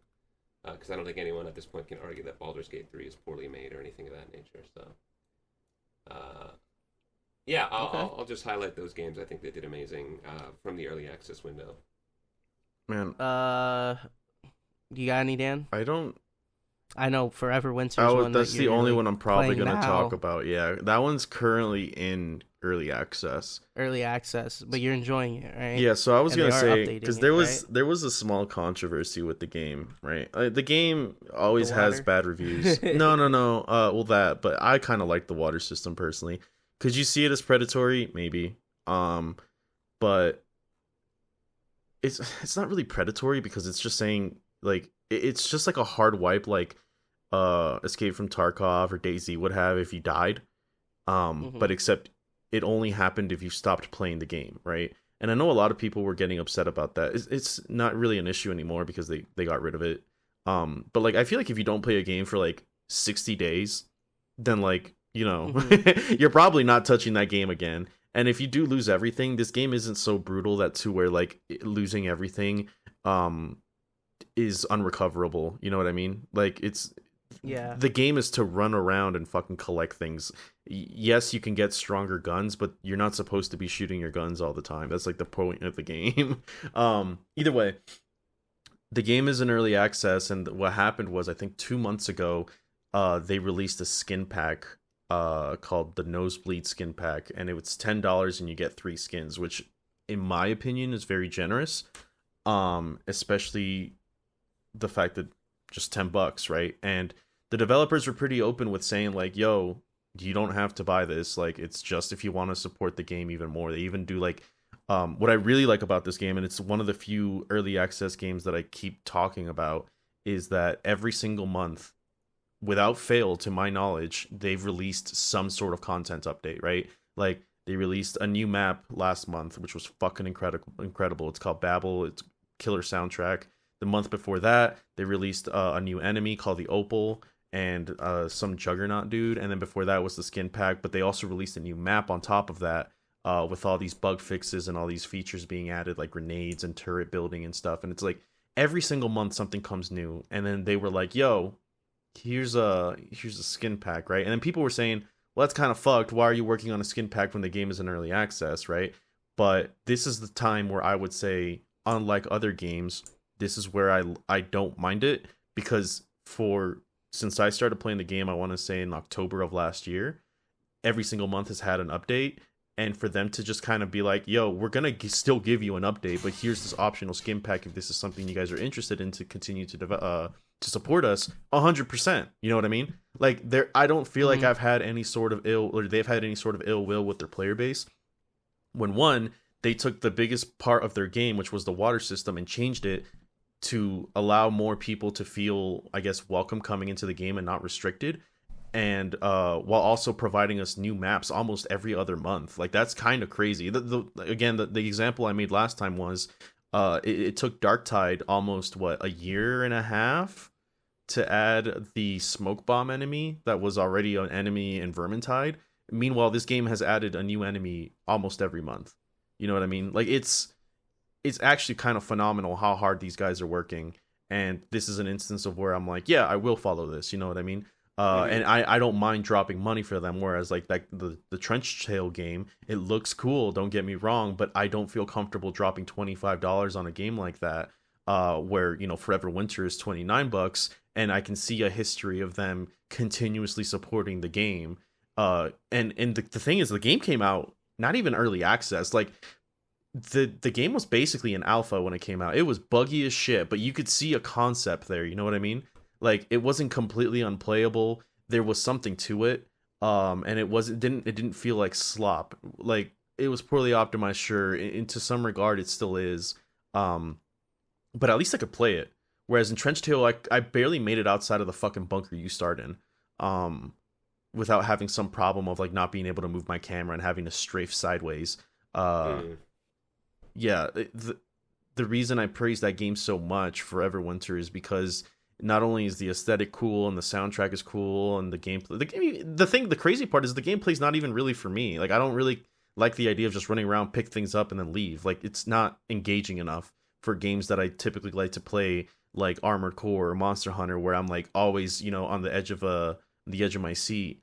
But the fact that the studio is showing goodwill towards its people, I think, is the most important reason as to why I don't groan when I see that early access thing. You know what I mean? And they have opened it up for early access way earlier than any of these other games do, and they are still committing towards their player base where other people would have probably just abandoned it by now. So that's fair. Kudos to them. I have a question for you, and maybe you don't quite have the answer, but do you know if they've committed to, like, what a 1.0 will look like for them? I don't know. I probably missed it. Another thing that I really like about them is that with every monthly release, they don't just make some fucking stupid devlog like Fat Shark does. They make a video highlighting literally everything that they have done, and then every couple of months they'll sit down with the developers and do a live stream on what, you know, is either going on or what they are aiming for. I don't know exactly what the thing is. Maybe they covered it in that live stream from like 3 months ago. I didn't watch all of it, but I would imagine that the release, the 1.0 release, is going to be something to the effect of like making the game, one, smoother, but two, more horrific, because it seems like everything that they're releasing, so like the last patch, Babel, right? This map is kind of like if you're in think of like a high-rise sort of map. And this is like the one map where I genuinely felt like I wasn't just running around between small skirmishes, but I was like consistently panicking at the fact that there was shots flying all over, you know, and I'm just like, fuck, I just want to grab this like fucking little piece of scrap and get out of here. If that's what they were trying to aim for with this game, like a scavenger that you are consistently under fire, but not like directly because you're kind of just a rat between a war, then I think that they're nailing that look. Likewise, the earlier maps that they released, where it's just one giant fucking map full of you know, potential hazards at any moment that could basically one tap you, I also think that's fine. I think the game is just kind of making it in a place where it's almost like a simulator, like an apocalypse simulator. I think is what it's trying to go for. Because every map feels so different. There's one map where it's like there's not a lot of enemies, but there's one enemy that's consistently hunting you down. You know what I mean? And that is very different from Babel, where you're like in the middle of a firefight for majority of your run. But I think it's all the same. It's don't die, get the loot, and get out. And they approach that in different ways. You know, one is one big enemy, the other is one big map with a lot of potential hazards, the other one is a very tight map with a bunch of guys shooting at each other. And again, I think that the art direction in that game has such a scale that even the smallest map feels huge. So it could get a little boring at times. I think that's something that they'll probably iron out. And again, the fact that this company has been so transparent is what makes me okay with knowing that, like, hey, this game can be in early access for the next 2-3 years, but I don't see them being like, yeah, we're gonna leave this game in early access for the next 10. You know what I mean? Like they seem to be adding content with a vision in mind. And you know, I'm here for it. It's probably one of my favorite early access indie games. But besides that, I don't really have much experience with early access games. Again, I'm really trying not to conflate free to play, because like I don't know if Gundam Evolution was an early access game, but that game's gone now, which sucks. But that was a game that it felt like they didn't really do too much with, you know what I mean? And I saw the potential for that game to just be a nice little niche Overwatch clone for Gundam fans, and that one's dead now. So there's not a lot. I mean, I hope Steel Hunters does good. I really want that game to do good. I haven't been following it as closely, but the only like criticism I have of that game is that it's a little slow. When I think robot fights, I think kind of a little bit faster pace, and your guns shoot like piss. They shoot so slow, and I'm like, come on, guys, like you're like, I think like one of the main guy's rifles has like 14 bullets in it, and I'm like, dude, like you spend more time reloading than you do actually shooting. But that game is great. I really like the idea. Like if they flesh it out, Steel Hunters could be a great fucking game. Okay. But hold on. All right, wait. Somebody talk about something, because I just saw this. Oh, okay. Steel Hunters sunsetting. Are they giving up on the game? Yep, there it is. Yeah, today we share difficult news. We've made the decision to sunset Steel Hunters. The game is an early release alpha. See, this is what I mean. Oh my god. Like, from the very first days of alpha, you shaped Steel Hunters from creativity. Thank you, Hunters, for everything. Remember, this game was shown in a fucking in a show not too long ago. Yeah, but like now they're canceling it. Something like Game Awards or something. Yeah, it wasn't that long ago. I mean, let's see. The Season 1 Battle Pass 2 came out June 10th. Early that's crazy. Yeah, version 0.4 retrospective, May 15th. Like, the game barely made it out of fucking beta. I don't know if there's something going on behind the scenes, right? The game, I think, if I remember, it was free, so again, maybe a little bit more leeway there. But like, dude, you know what I mean? Yeah. The game barely early access was March 28th. So just to put things in perspective. These guys made the World of Warships, World of Tanks, like World of Wartanks. Oh, really? Oh, games. Shoot. Yeah, actually, I do remember when their like logo popped up. Yeah, they made those games? Yeah, they made those. Yeah, like I think that there's interest in this game. It's just that they didn't really do much with it. Again, it was one of those games where you logged in and you were like, "Oh, I think this kind of feels like they're trying to take my money." What do you think they're trying to? Okay, that's insane. I have to imagine that those World of games have to be profitable, right? Because they have no to way be. They're running that many ads, everywhere, and they don't have the money to do that. So is it? Yeah, servers will stay live for 90 days. Shut down October 8th. Great. So like, people's money is already being fucking taken from them. Okay, I think that's an incredible segue. Like, because stop killing games, gentlemen. Whoa! I wanted to shout out a couple ones I liked. Okay. I haven't got to shout out the ones I like. Truly like. Perfect fucking example. You saw me playing this game on stream, Mike, and like it looks cool as fuck. There's a fucking bear with a Gatling cannon on its back, for God's sake. Like, it's so cool. Yeah. Like, I don't get it, man. This is why I don't like to follow these games, because like if Forever Winter shut down tomorrow, I would be like, you know what? Fine. Like, it sucks. It really sucks. But like, I got a banger soundtrack out of it. Yeah. The game was fun as fuck. Like, I can see the developers doing something good. You know, I've touted this point before, but like the sound designer guy is a previous employee for Riot. I don't necessarily think that they're just gonna disband like that. because they have some like grade A talent over there. Yeah. And I think a lot of the past developers for Fun Dog Studios were like PlanetSide and Killzone developers. So, but like, I mean, yeah, you're talking about a company that makes fucking World of Tanks and they can't keep this game alive. Like, I don't think it was a lack of interest. I don't think it was a lack of like any art direction or any assets or anything. It's just that the game was a clone of fucking what's the name of this fucking game, of Apex, and people were just like really cool big robots, and we're doing this like slow kind of heavy slog. Like even a game like Hawken, that's a game that's like fucking lost to the dredges of time. That game was a lot faster. I've not heard. Yeah, that game was fucking awesome. That game isn't available to play anymore either. I think it is, but it's like super monetized now because it went under new management or something like that. But yeah, this is exactly why I don't like to follow him, because a game like Steel Hunters that I'm like, listen, I've supported it, I want to see it grow, and then it fucking what's there to show for it? You know what I mean? Yeah. Now if I want to play something to the likes of that, I have to play fucking World of Tanks. All right, Anyway. I got a couple. One, I guess, I mean, I'm just gonna say, Schedule 1 I do like. I'm just waiting for more content to be released, and you know that's an example of a solo developer. He's been updating the community fairly often.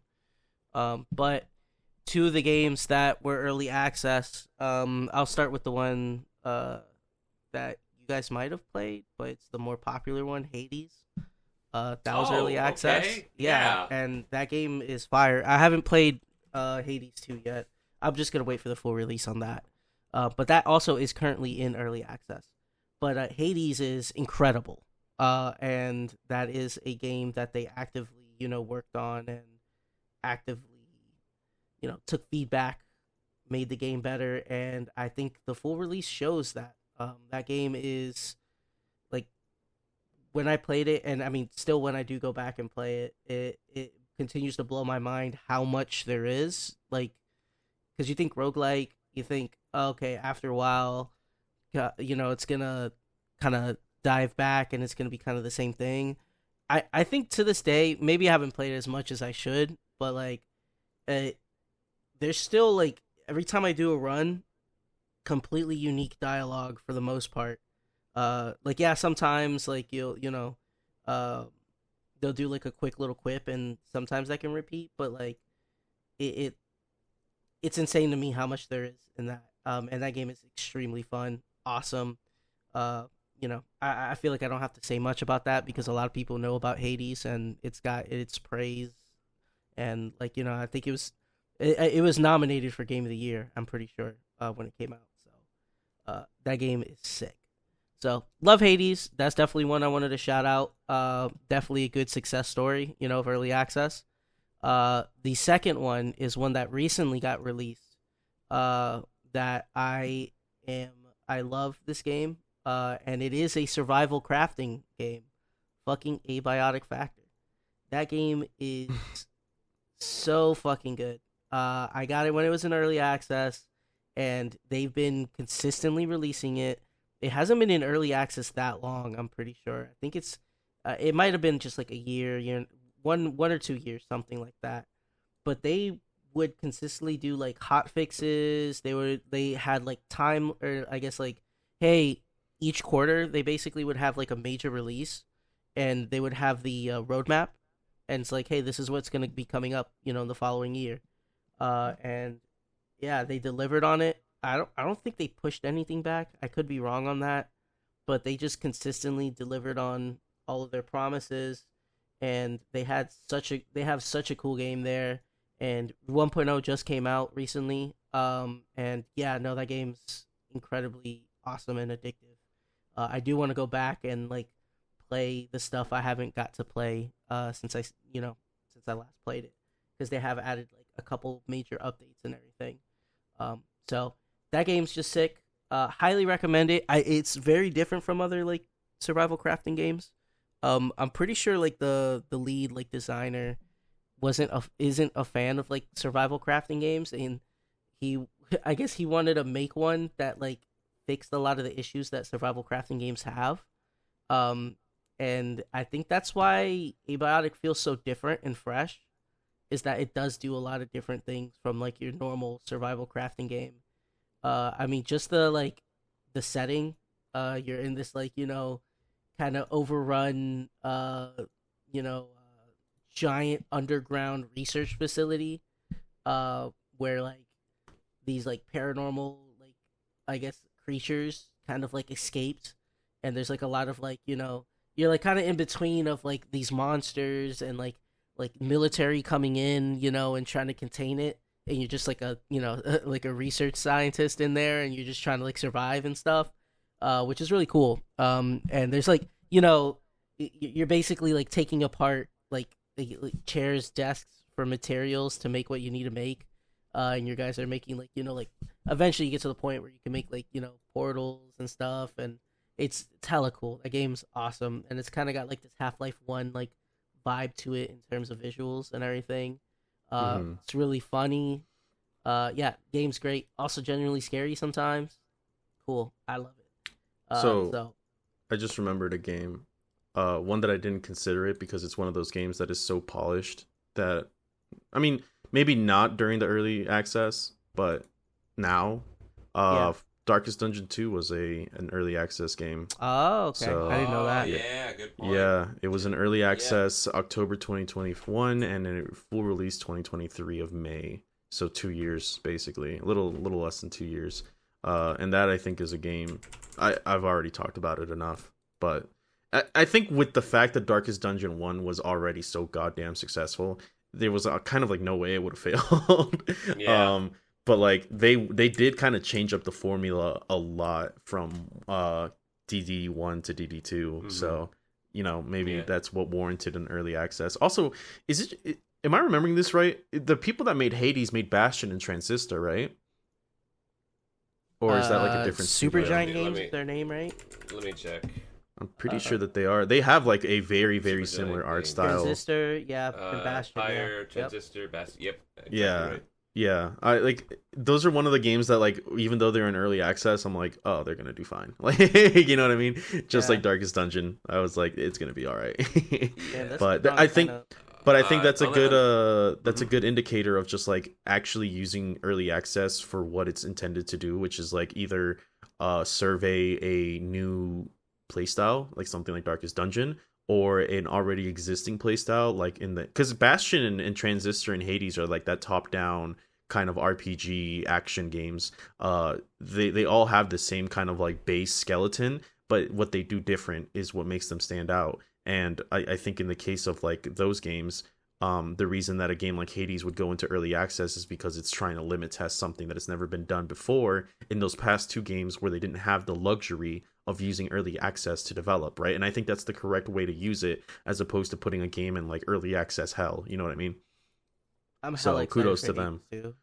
Yeah. I mean, it's out. I mean, well, it is early access. But... Yeah, it's still early access. I do want to just quickly note, I believe Darkest Dungeon 1 was kickstarted, and you could play it early. I don't know that early access was what they went with, though. I can't remember if that was the specific. For number but I remember one? there was I think there was a Kickstarter campaign for number 1. I know there was a board Wayne game. June, yes, Wayne June was, I think, a Kickstarter goal to get him to narrate. So, yeah, Darkest Dungeon by Red Hook Studios, 2018 Kickstarter. Yeah, you're not wrong. Yeah, that's cool. Damn, they got $313,000 for the first Darkest Dungeon. That's actually pretty. That's not a lot of money, to be fair. Mm-hmm. Like I've seen projects that would have translated to sales, I think, after it like released initially. So no, I know. I'm just saying that like for that being their start, that's not a lot. I don't think like in terms of like making a game, and they still made a fucking banger. So to put that in perspective, like since we talk about Trench Crusade got $3 million. So yeah, that's crazy for that, as opposed to like Darkest Dungeon, and they're kind of like one is a lot more accessible and tangible and stuff. So it's crazy. I really quick want to just double back because we've been past it. What the fuck's up with Fat Shark, man? Why does their content take years? I have been listen. Oh my god, bro! I was the biggest like Darktide defender. Like I played that game a lot when it first came out. I was really, really trying to like it, and it just Fat Shark just has a thing where they say something and they just don't keep up with it. Like, I don't know, like they're the perfect example of kind of like overpromising, right? Because like in Vermintide, everyone was talking about like how versus mode is taking forever to come out. Sienna's class took like fucking 8 years to come out. You know what I mean? And then they go with Darktide and say, guys, we're gonna release one class a quarter. Bullshit, dude. Arbites just came out. It's been what, 2 years since the game came out? That's 8 quarters. Like, I don't know what is compelling them to be such dumbasses, if I'm being completely honest. I want to like their game. I have 250 hours in Darktide. Like, I really do, but like the more I play it, the more I'm just like, God, this game is a fucking wall to play, dude. It's the same shit over and over and over. There's only like 2 or so good maps that are kind of fun, but like a lot of the times when I play Darktide, I'm just like, why am I not just playing Vermintide instead? You know what I mean? Like, everything about that game is like, it's, yes, it's slower, yes, it's a little bit clunkier, but it's way more fun. Like, hold on, I'll just a quick note, Dan, I want to add on here. Arbites aren't free. $12. Yeah, no, I saw that. I remember, like, I saw the Arbites came out, and I was like, oh, let me go try them out. And then I forgot that, you know, you have to pay for the class. Not a problem, right? But, like, $12 for a class that you promised 2 years ago, you know, a little bit too little too late. And I already don't like your game. Like, I really liked it at the beginning, and I tried to, but, like, people were right. The game was shit. Is the game a lot better now? Yeah, sure. But that's also 2 years after I tried fucking bashing my head against the wall to like it. You know what I mean? Like, I don't feel compelled to buy your $12 fucking class. You know, it's crazy, man. I really tried to like Darktide. I've given them a little bit of money here and there, but then they do that stupid shit where they're like, hey, here's an item that costs 900, but you know, the minimum that you can buy is 1,500, and it's just like, those aren't exact numbers, but it's that, like, you know, little predatory thing where they give you just a little bit more or just not enough. They do that shit all the time. They did it with the fucking Krieg, the Krieg cosmetics. Like, they did it with the Scion helmet too. Like, I don't know, man. Like, it sucks even more considering that Darktide did that whole like, oh, we know that you guys are concerned about giving us the IP, but we're really true Warhammer fans, and then they just completely shit on everything. Like, yeah, I don't know, man. Well, hold on, Dan, because they are true Warhammer fans, and that everything costs an arm and a fucking leg.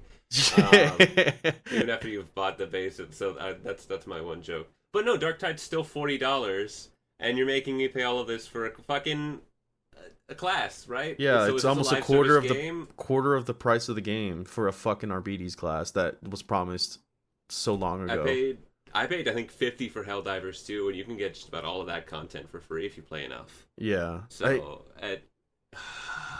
Darktide is just like, They kind of like, even people are saying like, oh, you know, but it's like a hive city, everything's gonna be the same, and it's like, not really. Like, you can make diverse hive cities. Like, you can make diverse. They've done it themselves. They made the fucking ice map, and even the ice map was just more hive city with a little bit of snow on it. But they made some banger maps too, like the one where you're supposed to hunt the twins. That mission is fun as fuck. For some reason, they made it separate from the normal quick play queue, so nobody plays it because it's a separate queue, and it's like, why? Why do you do this? Like, I just don't understand. Like, they're like, okay, nobody likes the fucking the upgrade system because it locks your skills, right? And if you don't get the skills you want, you have to re-roll. And they're like, no, it's a gameplay loop. Yeah, maybe for some, right? But the majority of your player base doesn't like it. And then they're gonna be like, oh, actually, we're gonna fix it, but it still locks your skill. It locks it in this way now. And the next iteration, it locks it in that way now. And it's like, dude, stop it. Just stop unlocking. They have to do the thing that I give credit to something like Forever Winter for. They heard the player base and they were like, you know what? Let's make a compromise to where it doesn't feel bad, but we still keep the base mechanic of the game. You know what I mean?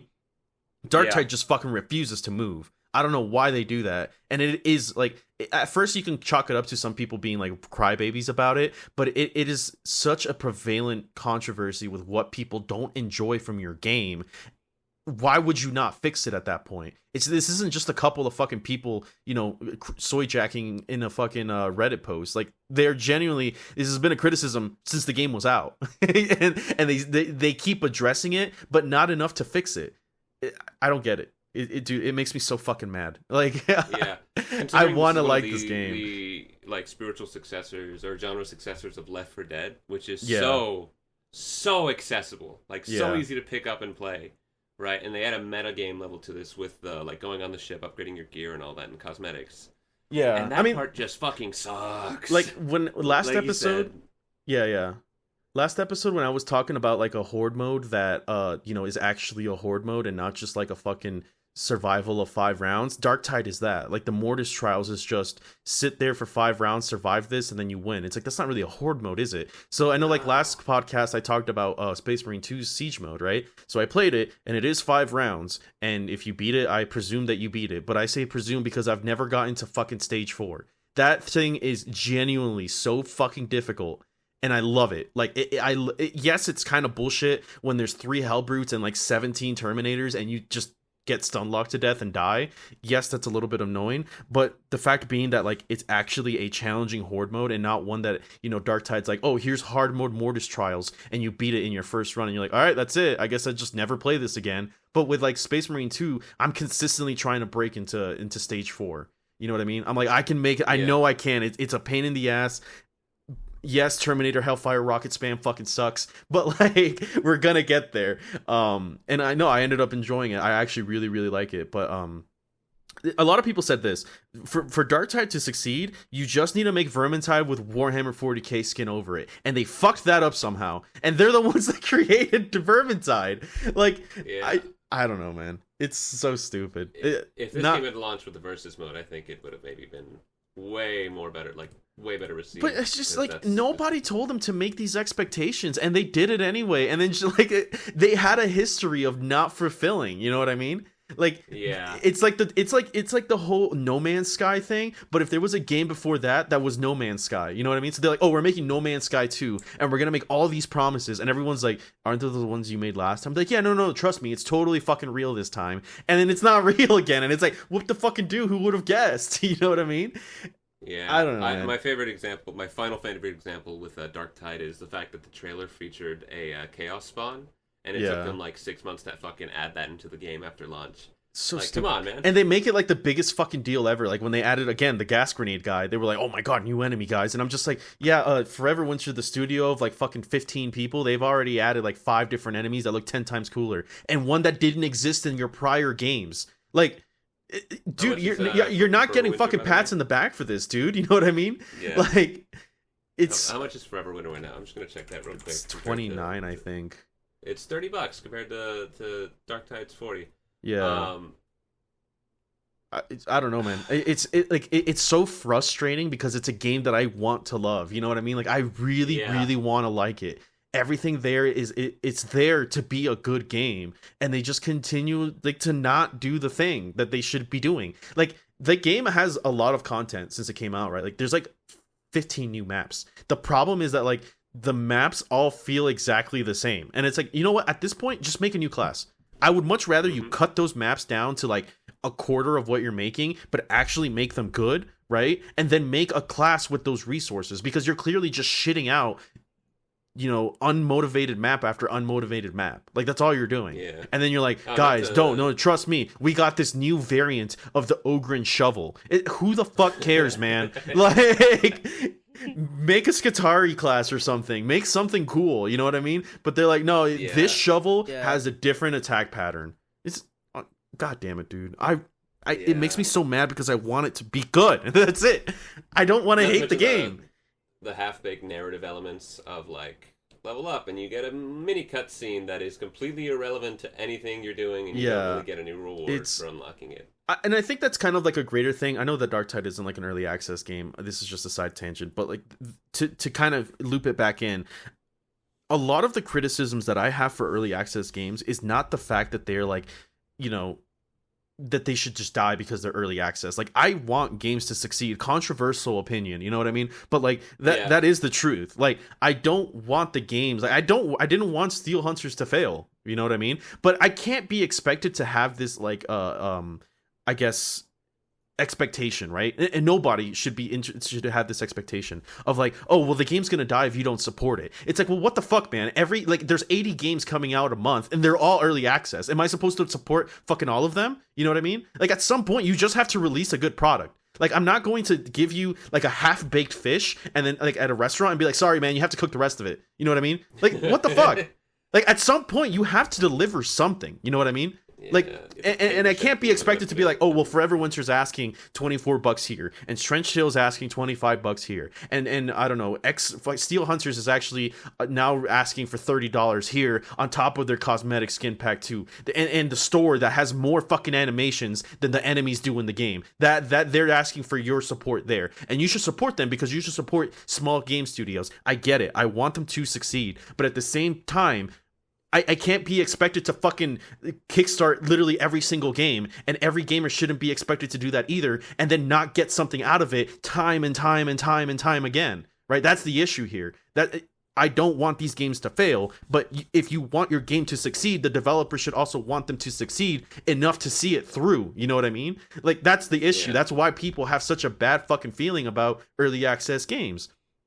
So when Forever Winter consistently shows me that it's pushing out updates, then that is something that I'm going to put more backing into than some like fucking pisser game like Darktide, if they were early access, asking me for fucking $12 for their Arbiti skins that they promised 2 fucking years ago. You know what I mean? I didn't have any expectation for Forever Winter, and they gave me all this content. I was like, great. All right, so when they release this skin pack and they're asking for more money, I'm gonna windmill slam that shit down. Because it's like, yeah, you guys have clearly shown that you're putting some effort forth. But when the Arbites pack comes out for this new class, and all they have added is you know, maps that don't feel inspired, or weapons that don't feel different, you know, like or the Mortis Trials, that all it does is just add a little bit of roguelike elements, but is literally just one map. Why the fuck should I support this game? You know what I mean? Like, I'm sorry, I want to because it's 40K, but I don't want to because it's Fat Shark. That's the problem. That was, just a side note, that your beef with fucking Darktide's my beef with Halo Infinite. Yeah, no, Halo was another one. What's this? Nikki Jakey, he makes a very good I guess comparison where he says, how do you fuck up the release of not only your flagship title, but games that have existed in the past? I think he was talking about the Master Chief Collection, actually, but the point stands. You can't, how do you fuck that up? The game already existed. It's your flagship game, dude. Put some fucking effort into it. You know what I mean? Yeah, but when you release this like jank, it's just like, why should I buy it? Because it's Halo? No, fuck you. Say for the games themselves, Master Chief Collection is like really good now. Even though it's not active developed anymore, they had 8 seasons of content after it dropped on PC, and usually that came with them porting another game to PC, which was incredible. I feel bad for the people who got it on launch on Xbox One. Yeah, like just naturally that sucks. But it is a beautiful game now. I'm sure. No, I know that it is. It's just that makes it good. Halo Infinite, though, no excuse. My fucking god! And they're still releasing content for that game. And it's it's too little, too late. This game is fucking probably 4 years old now. Yeah, but I doesn't have the user base to support like long-term content, and it still feels like it doesn't have what the other Halo games had. Granted, it's the same thing with Darktide, where what. The hard part, okay, maybe it was Bricky or maybe it was Nikki Jakey, I don't remember, one of them, but they said they got the hard parts down perfectly, right? Like the combat is good, the balance feels like really good, movement, all of that Halo feels right, but the easy parts feel so fucked or undercooked, right? They didn't have the right modes at launch, they still don't have them, compared to the days of like Halo Reach and Halo 3. Cosmetics, it's all microtransaction, like live action shit. So you just feel like this game could have been this could have been the perfect Halo game if you gave a shit. Yeah. Do you think that like the Master Chief Collection coming out in such a poor state was like a harbinger to what Infinite would be? Because I think in a way it is. Even listen, it's great that Master Chief Collection is good now, but like that shouldn't be something that comes out of a AAA studio. Like period. Dot. I think it's just 3 for 3. I think it's been long enough, and they've had enough games where we can just say I don't think they're good enough, or maybe not managed correctly enough to make a good Halo game. Yeah. Halo 4, in my opinion, is the best one out of the ones that they've released that isn't Master Chief Collection. Like that one was solid. Right, but it wasn't bad. Where like Halo 5, I actively like fell asleep during the campaign playing it. I'm not joking. I actually fell asleep playing the campaign. No, I get that. Yeah, so and then Infinite, I haven't played the story, but I've played the multiplayer. And yeah, you're right. It's very mixed. So like the actual like gameplay itself is fun, but then it's like there's not much else besides like the gameplay, you know. It is, and it's just frustratingly. It's very it's very frustrating. Yeah, you just go back to like Halo 3 and think about like the fucking plethora of things you could do with fucking Forge mode and custom lobbies and all that shit. Like, and they didn't have that at launch. Exactly, and it's there now. And it's good. Forge mode in Halo Infinite goes fucking crazy. You know what? All right. Maybe we should have a conversation on a different episode of like, I guess these large games, taking not only like taking forever to like make, but then like under delivering. Wow. Because you go back, and you think about like a bunch of content, like I said, Gears 3, Halo 3. Stuff like that, where you had so much gameplay, even though it's like a smaller game, and I just feel like the focus on like fidelity nowadays and like how much effort and stuff that takes is like really like I guess taking a lot of development time and like making the games smaller, even though they take longer to make. Like I don't know. Yeah. But yeah, it's very tough. Yeah, I mean, who would have guessed that Halo 3 coming out with everything that made it, Halo 3 would be a good game? I don't know. It doesn't exactly take a fucking rocket scientist to find that shit out.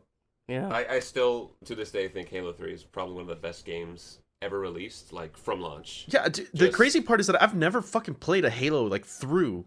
And I still think that Halo is a great fucking series, Like, I've played it here and there. Like, I played a little bit of Halo 3 multiplayer when I went over to my friend's house. Mike and I played...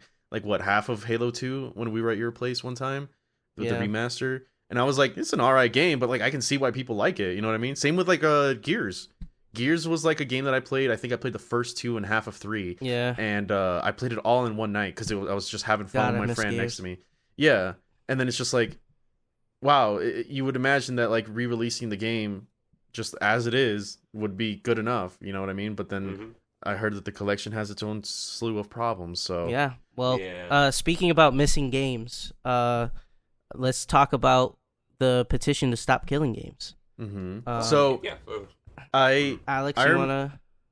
Go ahead. Sorry, I didn't mean to cut you off. Go, Dan. Go. I wanted to open it with the conversation that we had a couple of episodes ago, because...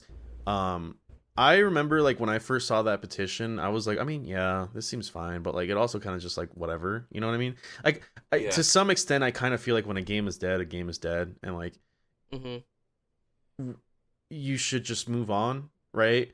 Like, I'm not really, like, thinking about the fact that I have assets with my games, personally, in the same way that, like, I know a lot of times, like, say, in the realm of Magic, right? Like, I can sit here and be like, yeah, I got a $30 Psych Rift, and if I lose it, I lose $30. But that's not really the case. I just lose a Psych Rift in my eyes, right? Because it's like, yes, it costs $30. Yes, I can trade it for $30 worth of value. But at the end of the day, I'm not really going to sell my Psych Rifts. You know what I mean? Like, it's my Psych Rift. I'm using that card. And much with my games is like, I've exchanged it for a game, right? And I can play that game. And if that game is gone, it's like I've already kind of parted ways with $50. I don't exactly think I've lost $50, right? But then my mindset changed when I was reminded about the Lost Planet conversation that we had a couple of episodes ago, because I went to go try it and it now works, right? You saw me stream it. The Games for Windows Live thing doesn't get in the way of me playing Lost Planet 2 anymore.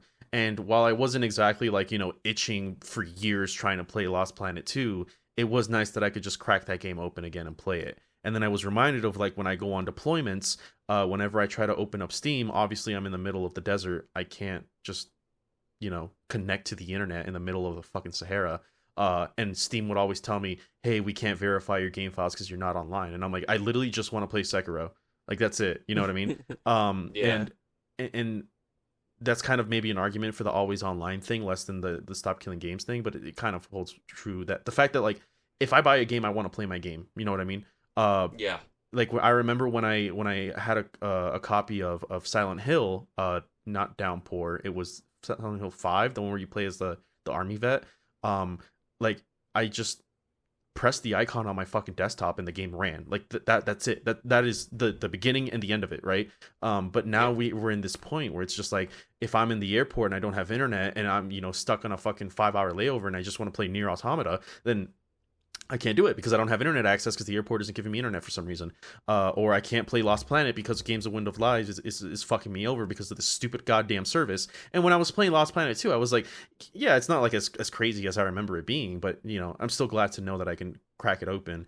And once I started thinking about that, I went to go, I dug out my collection after talking to you about Final Fantasy, and I started playing Final Fantasy 1 on my Game Boy again. And I'm like, I can just do this. You know what I mean? Like, this is, yeah, it's kind of annoying to, like, always maintain my system and stuff. Like, my Game Boy kind of, like, the battery's not the best. But, like, if I wanted to go play, like, Leaf Green right now, I just walk over to my fucking desk and just pick up my Game Boy. There's no questions asked, you know what I mean? And there's not really a game that I've lost that I really gave a shit about. I'm thinking back to like the days of when I played my 3DS and I had Monster Hunter there. Like I wouldn't kill to go back and play Monster Hunter there. But at the same time, it's just like, yeah, if I did, I couldn't. You know what I mean? Yeah. And I think that's where my mindset changed about understanding why people were like, okay, this actually matters. You know what I mean? Because I don't know. Maybe it's because I hear people talking about these games that I just don't give a shit about. But when it became a game that I gave a shit about, I was like, okay, well maybe I see the point, And there's like a beauty to having physical media too, that is just not a thing anymore. Like when we went to those game stores, Mike, when I visited down, and we like went to those retro game stores. There's like a little charm about seeing this, like not only like slice of nostalgia, but like slice of like gaming that you grew up with. And then I think about like when I lived in Japan and I would go to Tower Records all the time and I would buy vinyls and like yeah, I can have it in Spotify, but like I've had times, there was this one song, another perfect story, there was this one song, it was a remix of Better Off Alone, right? And it was removed from Spotify, and I have hunted high and wide, right? I went everywhere on the internet. I even contacted the artist that made this remix and I couldn't get it. And me and my friend, like, it was important to me because it was when we would go up to the mountains of Korea and go snowboarding, like after our night shifts, right? And it was like a song that we would like play on the radio. We'd never skip it. It was like our song, right? When we went on these trips, and it was gone. Spotify just fucking removed it. And luckily, because I'm a little autist, I downloaded it, right? Somewhere. But I found it on a flash drive after after unpacking my shit. And I send it to my friend. I'm like, dude, I fucking found it, right? And I think I'm like one of the few people who hold this copy. Not that it's a fucking like, legendary thing, but like, it's kind of crazy the fact that like something can disappear so easily. You know what I mean? And it maybe means nothing. It doesn't mean something to somebody, but it means something to you. So same with like Nintendo when that another Metroid 2 remake came out. And then Nintendo just tried to get it removed off the internet. I still hold a copy of it, so I can play Metroid 2 whenever I want. I think that's the important part for I guess the people that maybe are thinking like, why does this matter? It's the fact that like, not when it was tied to monetary value, I kind of didn't care. But when I thought about the fact that like it's something that I should own and I don't, that's what made me agree with the narrative a lot more. Right? I don't care if I spent $50 on a fucking game 10 years ago, dude. Whatever. You know what I mean? But like the fact that I don't own it, that's what makes me mad. That's what I don't like. Yeah. Alex, how do you feel about that? I think Dan brings up a good point, and I want to bring up another hypothetical to you guys that like when I saw arguments was a really big one that hit me. We all use Steam, right? We're PC gamers. That's where we keep our digital library, right? I'm going to give you a scenario 20 years from now. Gaben has retired, passed away, right? No longer heading... I guess he's not really heading Valve anymore, but I feel like his vision is still the influence there. Valve decides to conglomerate with EA or Ubisoft because the board has changed and people's priorities and in management and leadership shift, right? That's just how business works. Doesn't matter how passionate the software designers or developers are for that company. They don't make the decisions as to what happens in the business level. And then EA says, we want our launcher to be number one. We're closing Steam. You will no longer be able to access Steam. right? Mm-hmm. So you can no longer access the potentially hundreds of games you have purchased over the course of 25-ish years that Steam's been in operation. Yeah. So yeah, Dan, you're right. You don't own your games. You own a license for your games at this point. Baldur's Gate 3 on my Steam library. I can only access that through Steam technically. Although I guess you can like go to the computer files, and it depends. There'll be there's a launcher for this. Actually, it's a bad example. I don't know. But yeah, it's the DRM shit. It's so the point of stop killing games is to avoid situations like that happening. And one we mentioned earlier with that game, the mech game you were just talking about, Dan. I'm sorry, Steel Hunters. Steel Hunters, right? Where they say, okay, well, we give up. You can keep playing for 30 more days. After that, sorry, game over. Can't play it again. No way, no how. Can't start your own servers. Can't play with bots. I don't think there's been one solution proposed that like is gonna go before legislators. And for anyone who isn't aware, this is specifically a petition, I believe, in the UK and in the EU. For it to reach congressional hearing or something like that. Yeah, their parliamentary bodies. Yeah. Respectively, their legislative bodies, respectively, and then basically create consumer protection laws to make it so that when games are created, there is an end-of-life plan that does not, and this is specifically, of course, around live service games, that does not make it so that it is impossible to access. And I guess that's different from, like, abandonedware, where it's not really, like, retailed anymore. Like you're mentioning, like, games on your Game Boy and all that, where Nintendo's like, we're not making any new copies of this, and we're not going to give you, like, digital access to a library unless we really want to. Or any old game like that. Or games even where the developer and publishing studio have closed down and now the rights are kind of in limbo. So there is no way for it to be accessed beyond emulation or pirated copies passed around in like internet back rooms. So good news is it has reached its petition goal. It had to reach 1 million signatures by July 31st. As of today, it is at 1,329,000, which is really good. If you support that initiative, then say good stuff. There's still like a lot to be done, of course. It's never just as simple as getting people to sign the name. It's got to go before the legislative bodies. And I imagine there's going to be people who will have to take the lead at this point, because this very much was like grassroots as it gets. Pretty much a handful of content creators on YouTube, gaming content creators, being the advocates for this movement, doing interviews, talking about it, and then I don't know how unified it is because it's not something that I have been like watching by the minute. I familiarize myself so that we can at least talk about it this podcast episode. But there was a big concern that as early as the beginning of this month, beginning of July, that it wasn't going to get the signatures it needed, and it was just about a debt movement. A lot of that was because, like, there's an apathy problem, and it's not about, people don't care about this movement, it's just like people don't care about things in general. Right. So no one's going to take the time and go sign this petition because, why bother, right? But it looks like they got it to where they needed to be at for the time being. So, that my thoughts on it is a good movement, and I agree with it because I think, especially if you have spent money on the content in the game, being told you can no longer play this, especially if it was a live service game that relied on a monetization scheme like cosmetics, or progression or what have you. That's dumping upwards of 50 to 100 to more of your money. And that's the consumer's choice to do that. But I also think it's pretty fucked to say you will have this to your account in perpetuity and then also say, well, you can no longer access your account because game over. So not even allowing the players themselves to do what they need to do to ensure that is a really disappointing idea that you have no control over the product you've bought. Yeah. I mean, I think the big one is like when Nintendo eventually announces that they're going to close like the Nintendo Wii shop or the DS shop and you're just like, oh, you know what I mean? Like shit. Yeah. Download everything, I guess. I think another really big one was Overwatch 1 to 2, right? Like Overwatch 1 is not playable anymore. You cannot access any of the content of Overwatch 1. And then I think The Crew, which was a Ubisoft game that has since closed, is also another example of like people spent money on this and they didn't do like refunds or anything, even though I think it had a pretty short lifespan. The Crew, I'd have to look into it to see exactly how long, but I don't remember that game coming out too long ago. I think it's what they did is that they killed The Crew 1. Okay.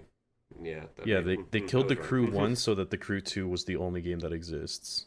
Oh, so and that's another thing that's happening. I think even on Steam, I remember that where games get delisted once a new version comes out. Like Skyrim, I think they delisted the original like release. Mm-hmm. Yeah, there was one game I can't remember, but it was like they had the original copy and the remaster, and they removed the original, and the remaster ran like shit. So like basically nobody could play.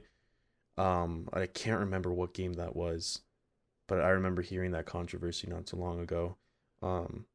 Yeah, I don't know. I think a big part of the petition and a big criticism, obviously that we said we wouldn't touch too much on it, but like Pirate Software brought up, was that it would dissuade developers from doing things, right? Like, why create a product if you are going to have to eventually put extra effort to make it be sustainable?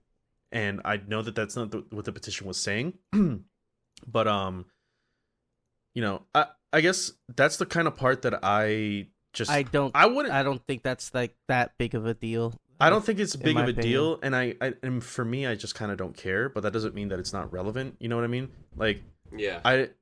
A perfect example of that is like nobody fucking played Paragon, right? That's why the game stopped being played. Mm-hmm. But then they opened up the assets, and now we have Predecessor, and that game is, you know, pretty well liked by the community that did like Paragon, and the now growing community that game has itself. Do I think every game should be required to do that? No, but I don't think that's what the petition is asking for either. You know, to be able to have the petition assets, is only for you to be able to play the game, right?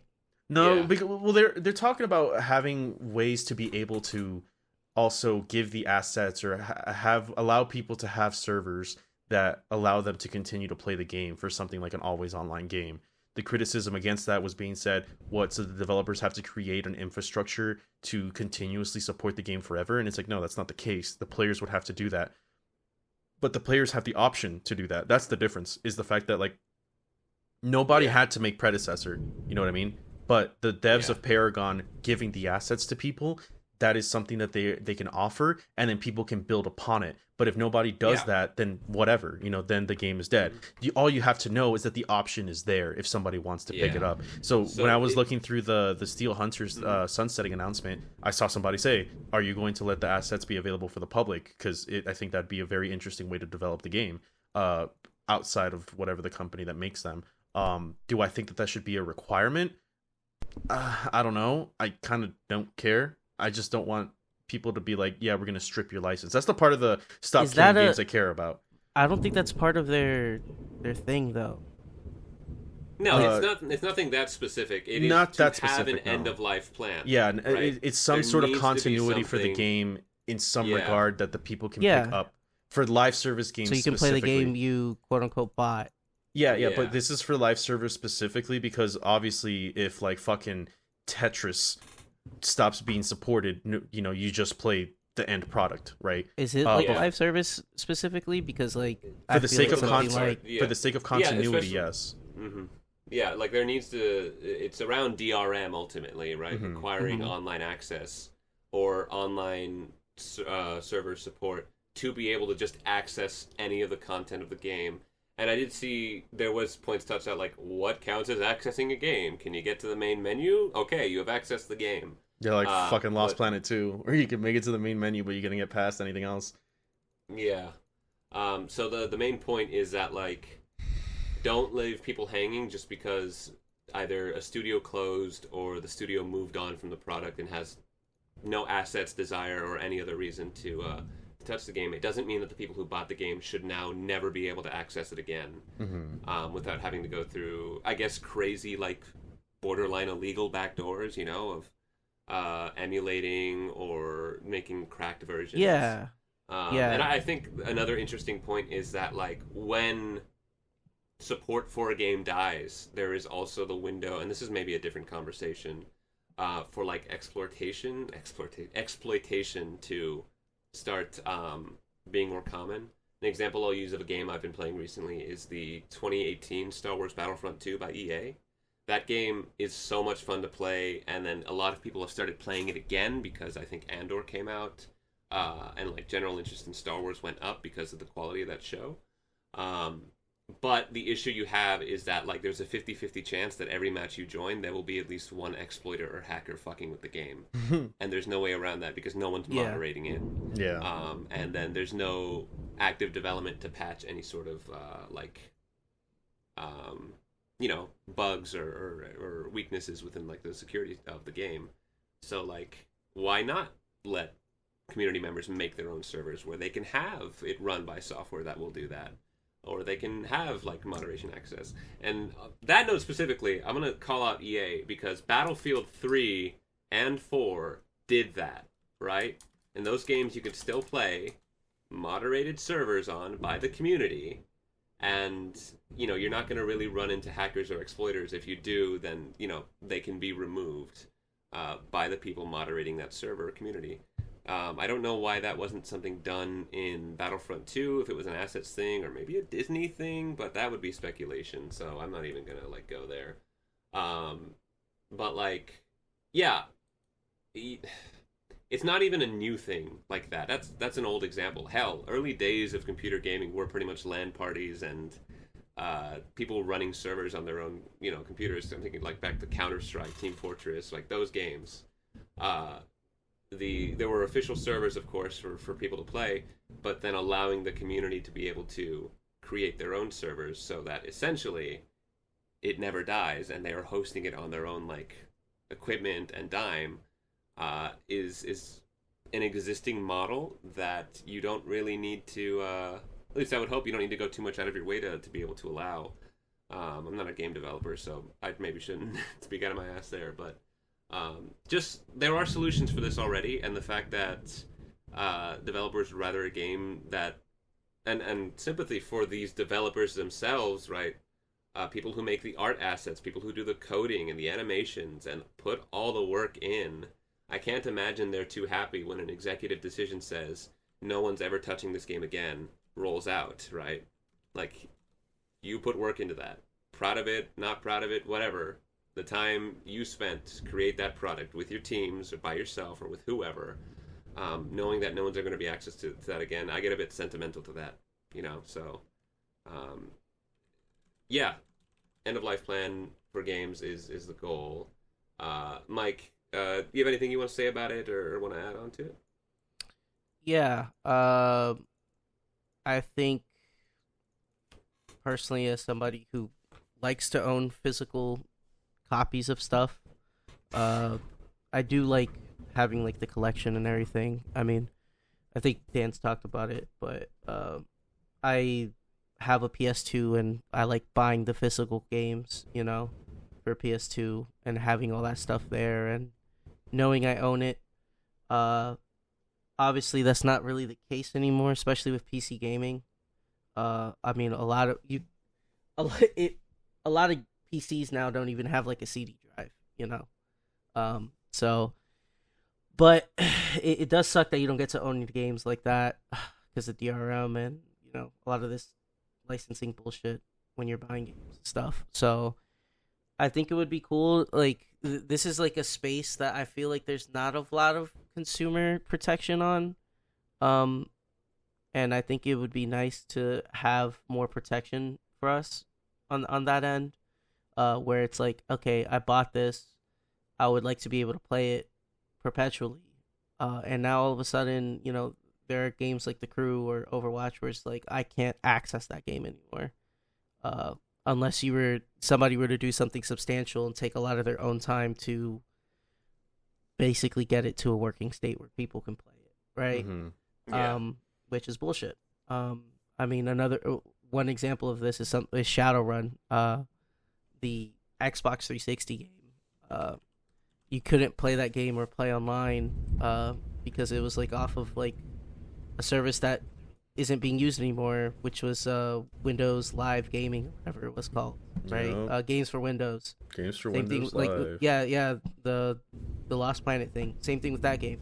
And it's like, cool. Now we can't just play online or anything that, and somebody had to go and, basically make a mod or for you to like get that ready. And it's like if a few people can get this done, a studio can get it done.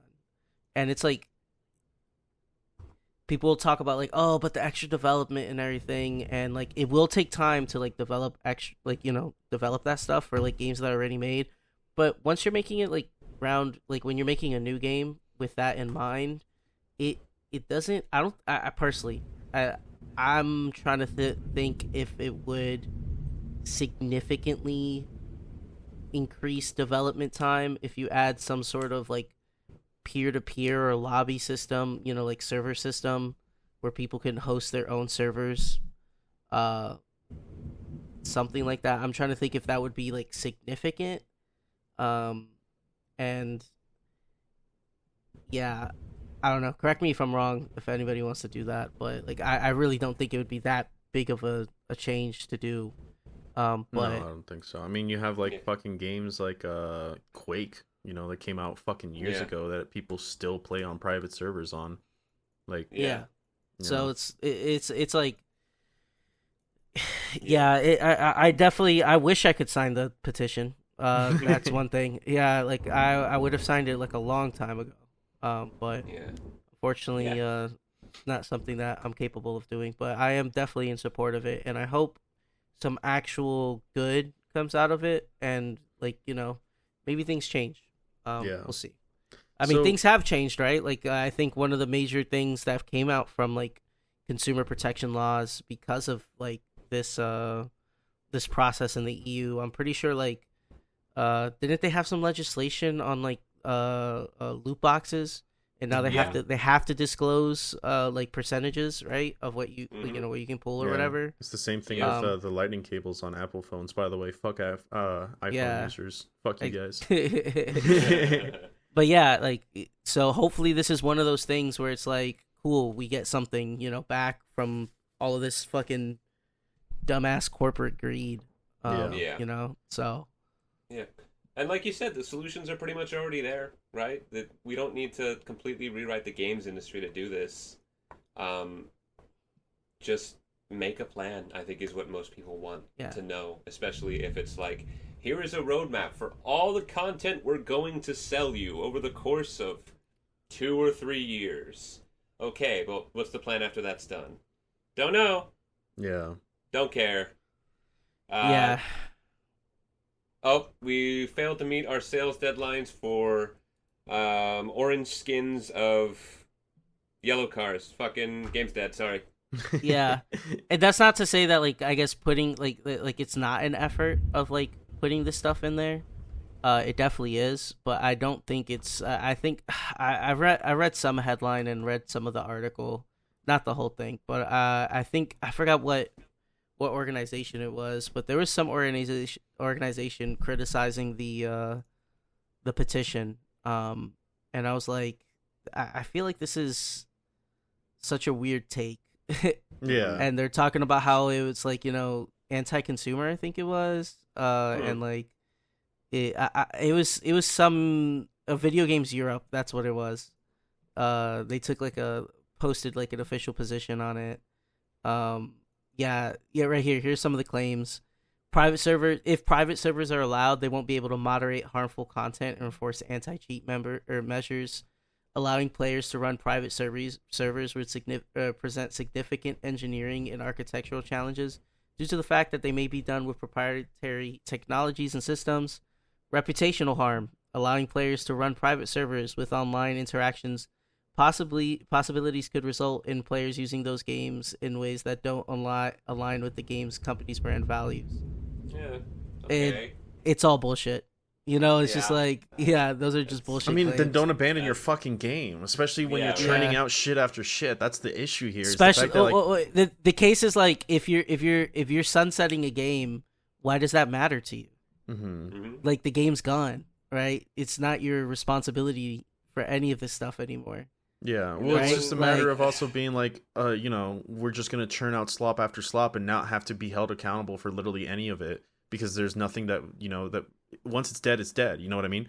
Like, yeah. So and so also, then, it's like, is the case are mods like, you know, not indicative? Like, you know, like the big titty. You shouldn't be able to mod stuff. Like, yeah, it's stupid. Yeah, I mean, there's a whole website dedicated to Bethesda Studio mods, which I don't think fit the vision of what Bethesda had in mind for those games. Yeah. So, like, there's fucking. I remember disclaimers when you boot up fucking Call of Duty or Halo. It's like online experience may vary from the ESRB rating. It's like, yeah, that's just the gaming experience. It is up to the server to moderate that. You don't need to engage with that server if the community there sucks. It's like Minecraft, that's the other thing, right? It's community building. And you're like in a server browser for Minecraft, and they tell you what the rules are for that server. Same shit with like VR chat or Second Life or shit like that. It's like, turns out you just are making a sandbox basically for people to play with your assets that they have bought.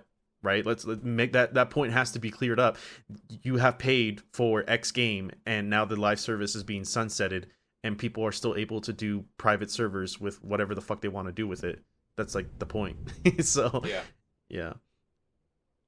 So I know I've talked about this video quite a bit. I need to send it to you guys, but it's the video where Forever Winter. I know I keep talking about it, but it's when they talk about their early access announcement, and I just want to like read out a couple of choice quotes that the guy says, because like when I watch this video, remove the fact that it's Forever Winter and I'm biased as fuck about it. Watching this video was just the fact that I was like, yeah, this should be the gaming space. Like this is what it is, right? So just a couple of choice quotes from the transcript here on the YouTube video. He says, I don't believe anyone should have to pay more than $50 for a game, and if you want to support the team beyond the initial price point, that's awesome, and we really appreciate that there will be a special edition with a game soundtrack. Based on how much you guys dig the game, Forever Winter is going to be $27 at early access, and it will be 0 pay-to-win solutions.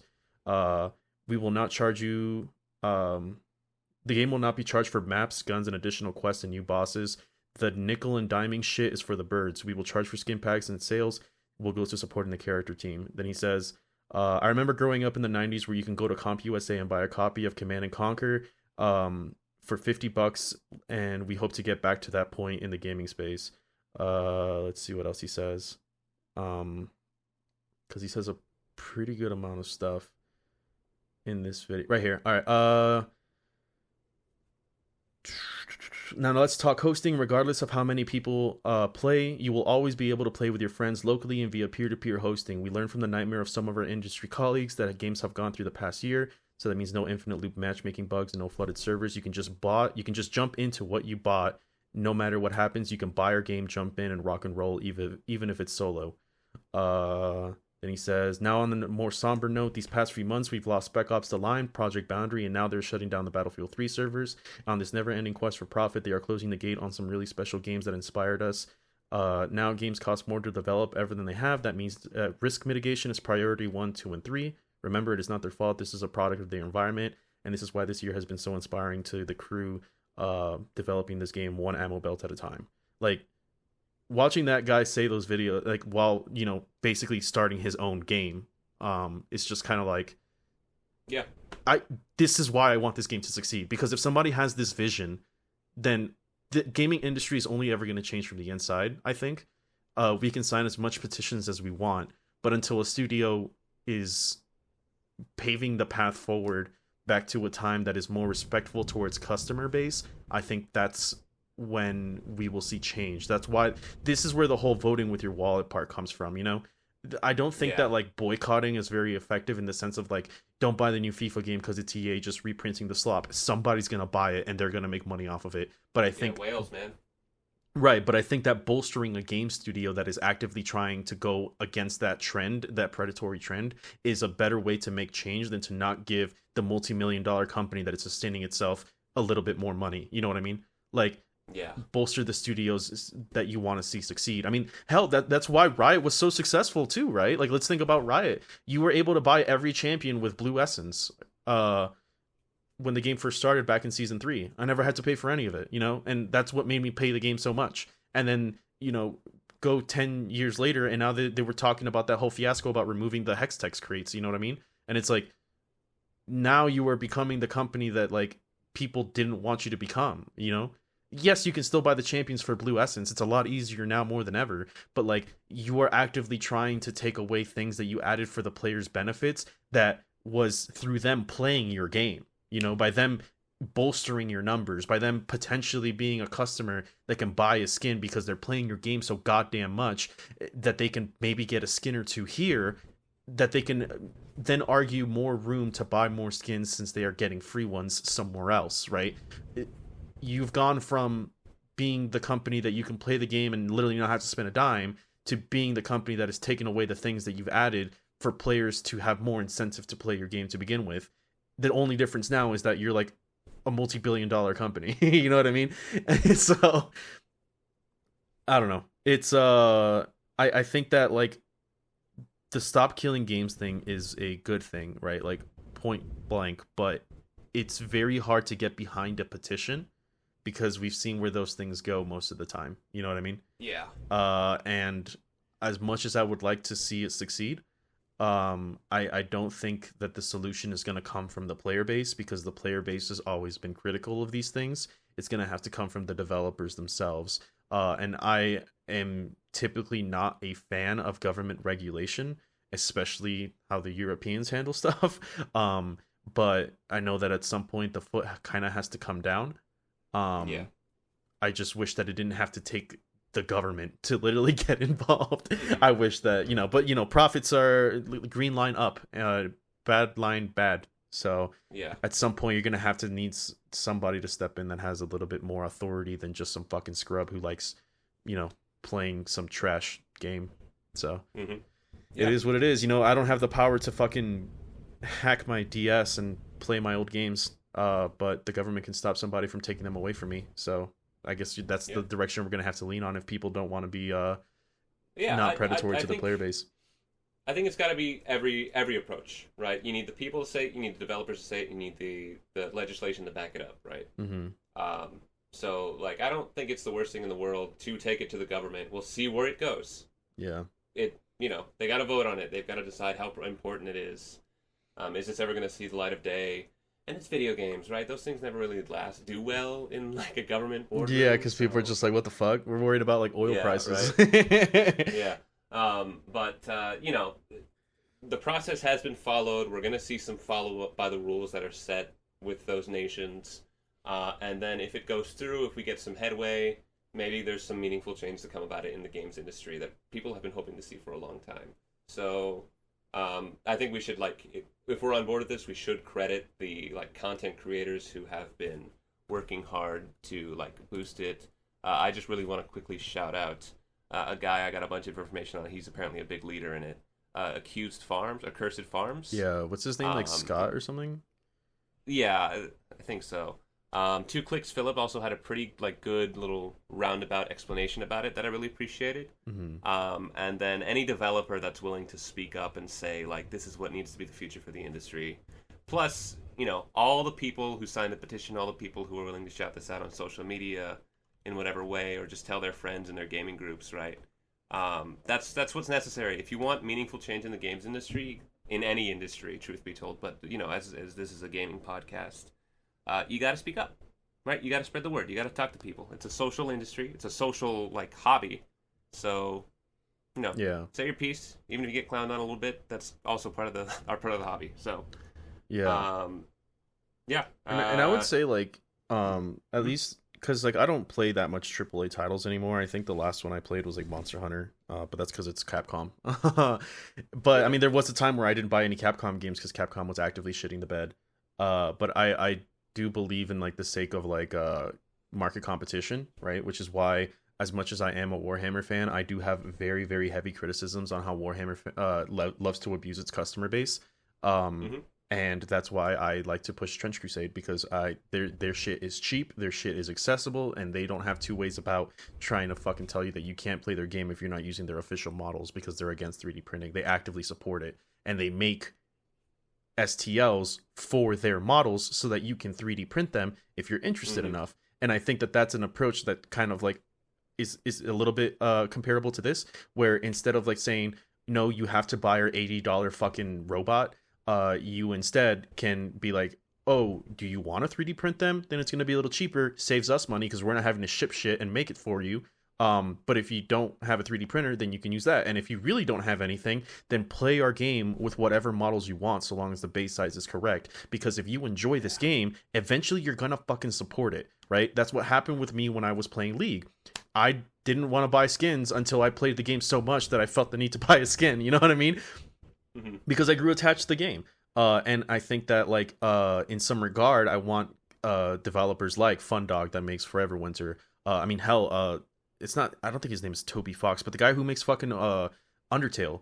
Fucking Toby that Fox, dude is like, yeah, dude is legendary, right? He just released Deltarune. I never played the Undertale games, but I know that there's a very, very big amount of game there, right? For very, very cheap. But that didn't matter because so many people loved it. You know what I mean?